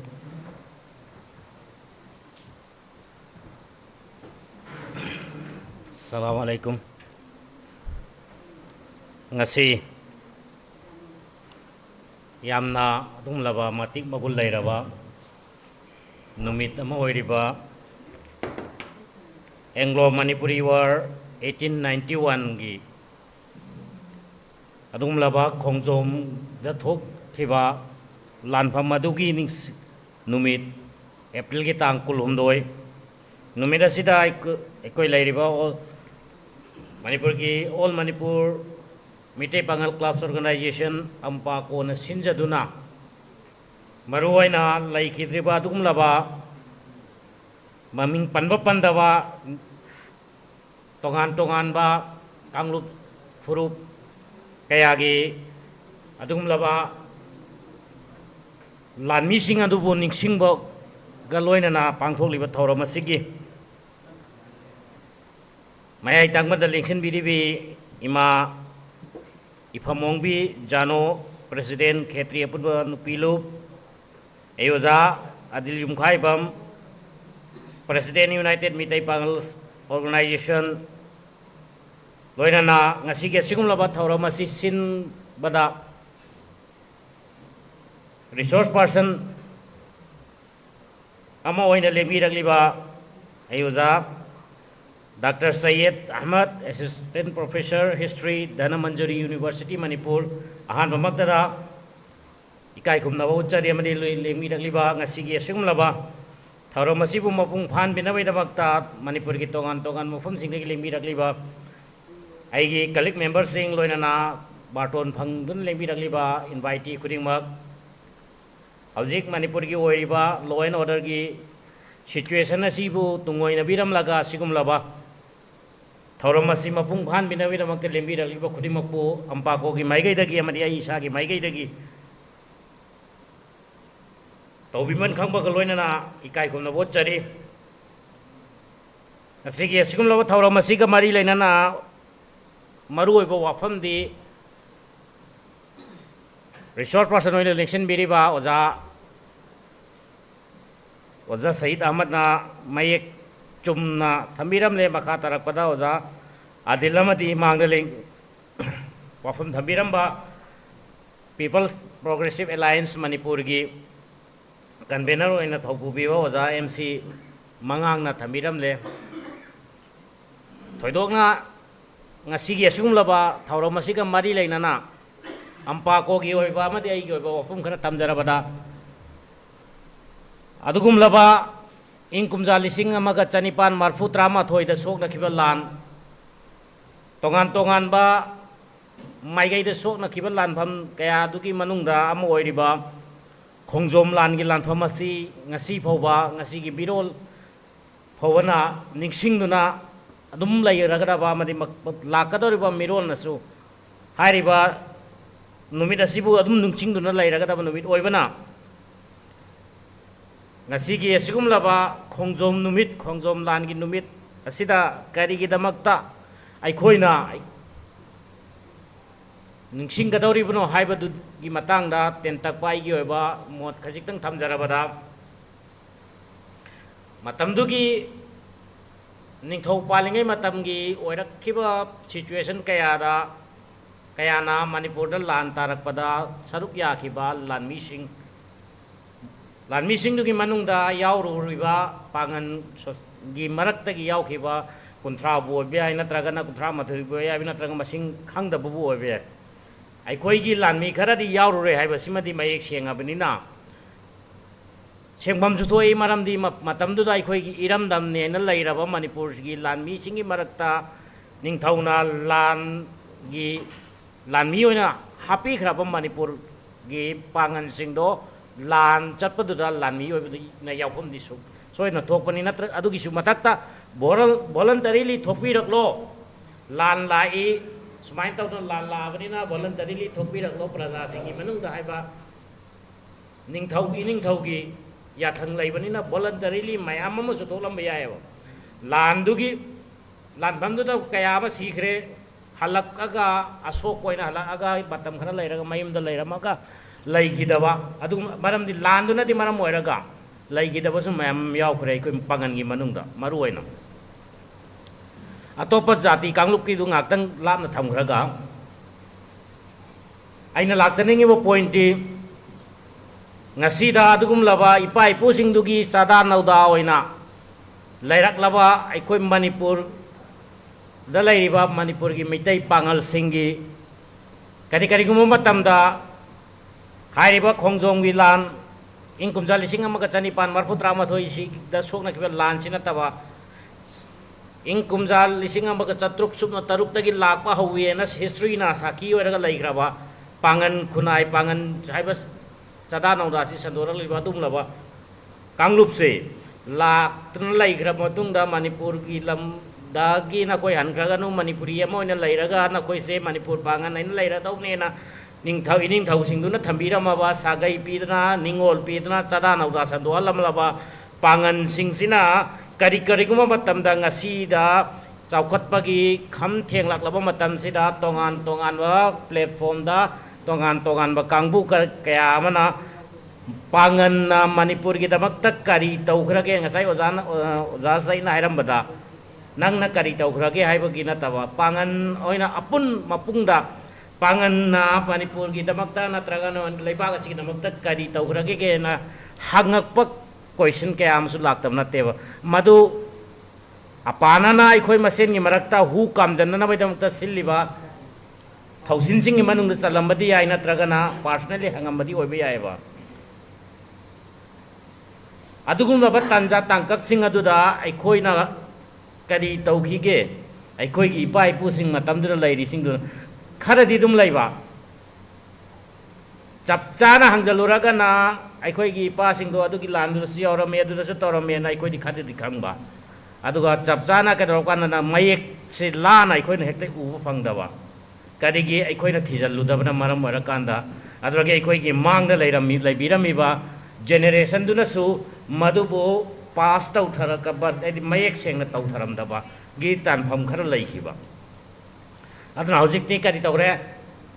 aikoi gi tung da la ka da ba generation sing generation asida ni amaka yamna ngasigi chawkhat pagi lamjen tanarak pasida aikoi gi oiba shaktam ama aikoi na laukhiba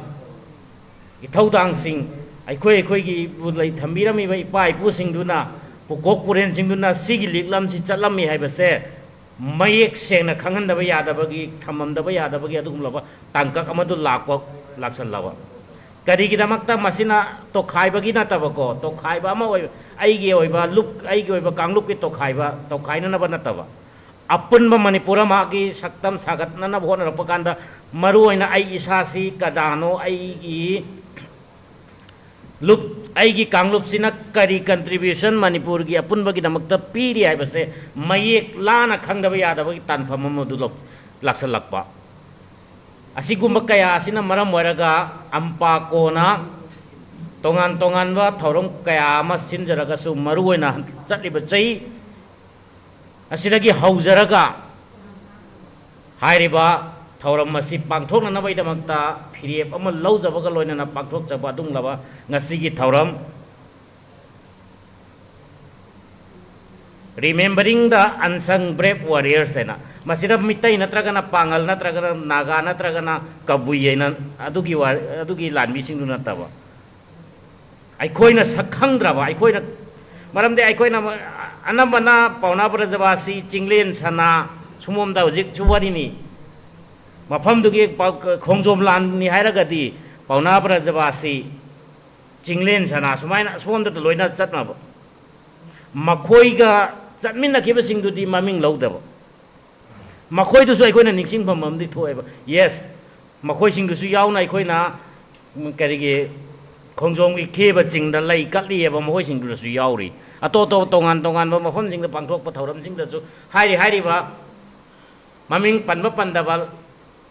punamakki matam du da yaw ru ba saru ya ru ba lanmi khudingmakki thama magi atmana santi oina na bai ko ede ma bu magi damakta thauni jari thauri eba particularly adubu aikoina manipur pangan namoina amuka so hanna pangan dagi mi kayam yaw ki na aikoi chap chana thigat pa ma azai ozana palambada mi kunthra ma thoi adugi masing so ma handare ai ba natraga hengal ai ba adubu yet na riba chai na ba sik kadai phau ba chumba ge hai ba du di ai khoi na thiba yare lairiba civil society organization sing amadi mai bel sing laibiri mayam na thijan min nabam changi aduga lairiba maru oina di ꯂꯩꯔꯤꯕ ꯄꯥꯡꯒꯟꯒꯤ ꯑꯩꯈꯣꯏ ꯄꯥꯡꯒꯟ ꯁꯣꯁꯥꯏꯇꯤꯒꯤ ꯂꯩꯔꯤꯕ ꯁ꯭ꯀꯣꯂꯥꯔꯁꯤꯡ ꯃꯔꯨꯑꯣꯏꯅ intellectual circle da leibiriba scholarsing amadi hoji hoji mai masing tammiba amadi tungi luchingba amadi tungi jati asigi yumbiren oirakadoriba satra khunaina satra satri singna maru oina asigum laba aikoi gi oiba ina nganglai palisi da aikoi si to khaira sebna teko apunba manipura bo oirakna na baita ahan bada ai isa si masak khambam changbanina ai si kanano ai si karino ai kadai rilai ai kari oirai ai gi mai pudu ipa ai gi pai pu ai gi pukok puren jing na kari toram ye base mayek seng na khangma ngamdragati apun ba gi kari ma sagat padi sungam ngam oidamnina iranai dum ta gadamni ai apun ba mala kador sai ba sakhangak padai ne ba aduna adu gi singdu hari ba chayet na riba natragana law ai khoina lai ki ba ꯑꯩꯈꯣꯏꯒꯤ ꯏꯄꯥ ꯏꯄꯨꯁꯤꯡꯗꯨꯅ ꯂꯧꯔꯝꯕ ꯊꯧꯗꯥꯡ ꯀꯌꯥꯗꯨ ꯐꯦꯛ and figure ꯃꯌꯥꯝꯗꯨ ꯊꯤꯖꯤꯟꯕꯗ ꯊꯧꯗꯥꯡ ꯂꯧꯕꯤꯌꯨ ꯃꯗꯨꯒꯤ ꯊꯧꯗꯥꯡ ꯂꯧꯕꯤꯔꯛꯄꯁꯤꯡꯗꯨ ꯊꯧꯒꯥꯏ ꯄꯥꯡꯊꯣꯛꯂꯛꯄ ꯀꯥꯟꯗ ꯑꯝꯄꯥꯀꯣꯁꯨ ꯇꯨꯡꯏꯟꯖꯔꯒ ꯑꯗꯨꯒꯨꯝꯂꯕ ꯏꯄꯥ ꯏꯄꯨꯗꯨꯒꯤ ꯂꯤꯛꯂꯝꯗꯨ ꯃꯥꯡꯗꯅꯕ ꯊꯝꯃꯝꯕꯗ ꯑꯩꯈꯣꯏꯁꯨ ꯊꯧꯗꯥꯡ ꯌꯥꯖꯒꯦ ꯃꯔꯨꯑꯣꯏꯅ ꯂꯩꯕꯤꯔꯤꯕ intellectual circles amadi satra narol punamakna adugumlaba aikhoigi mangsallaklaba aikhoigi contribution singse karino haibase khangan bamdi changbanina madugidu thijanbagi lambida adugumba lamyan bo biyu tungin najage CSO amoina aikoi lairiba ampako na aduga ngasida haukiba sahi 2023 की मे की तारीख अहुमदगी ना ngasi fawada tongan ba makal gi thokan ningda ba thawdo wathok kaya mana ngasi da leiminnarak leiba hana da gi hauna leiminnarak liba kanglu furup singi marakta nungsina dana ba lambi silak leiba kaya sida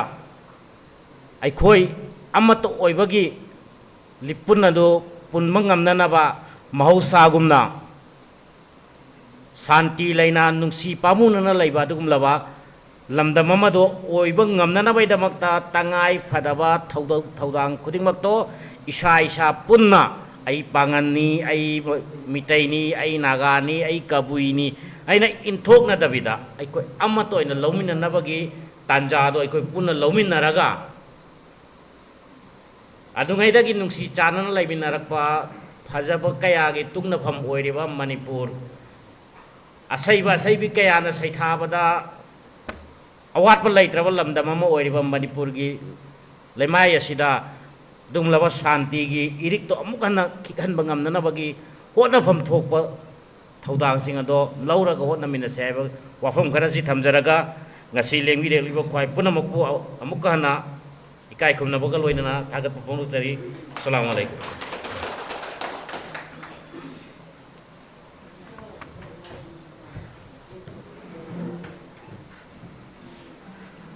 Tagatsari Merai Mayum Salamat Ali President AMMPACO Head Office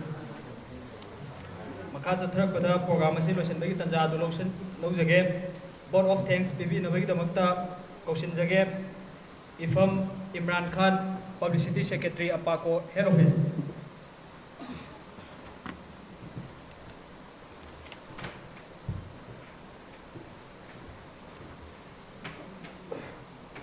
Good afternoon, everyone. Good afternoon, everyone. I sincerely thank everyone for making this program meaningful and successful. Especially respected Oja, Meraimim Salamat Ali, President AMMPACO, Adilyum Khaibam, President UMPO, and Ima Ongbi Jano, President Ketriga Open Banupi Loop. And Oza Dr. Said Ahmad, Assistant Professor, DM University.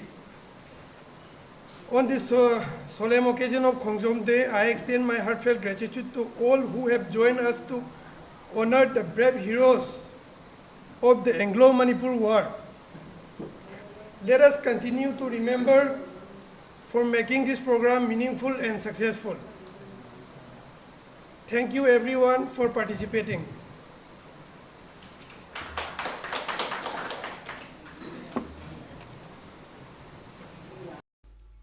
Pinabiyo taibang mapu, pinabiyo taibang mapu, AMMPACO da PANGAL thona, apun basakam Sagar pagi, imalay bak MANIPUR gi, MANIPUR imalay baki, pinabiyo taibang mapu, AMMPACO da PANGAL thona, apun basakam Sagar pagi, imalay bak MANIPUR gi, MANIPUR imalay baki, pinabiyo taibang mapu. Nung siraba iray tasing nizariye, nakoy ginating AMMPACO na matamlay bakibig. Nung siraba iray tasing nizariye, nakoy ginating AMMPACO na matamlay bakibig.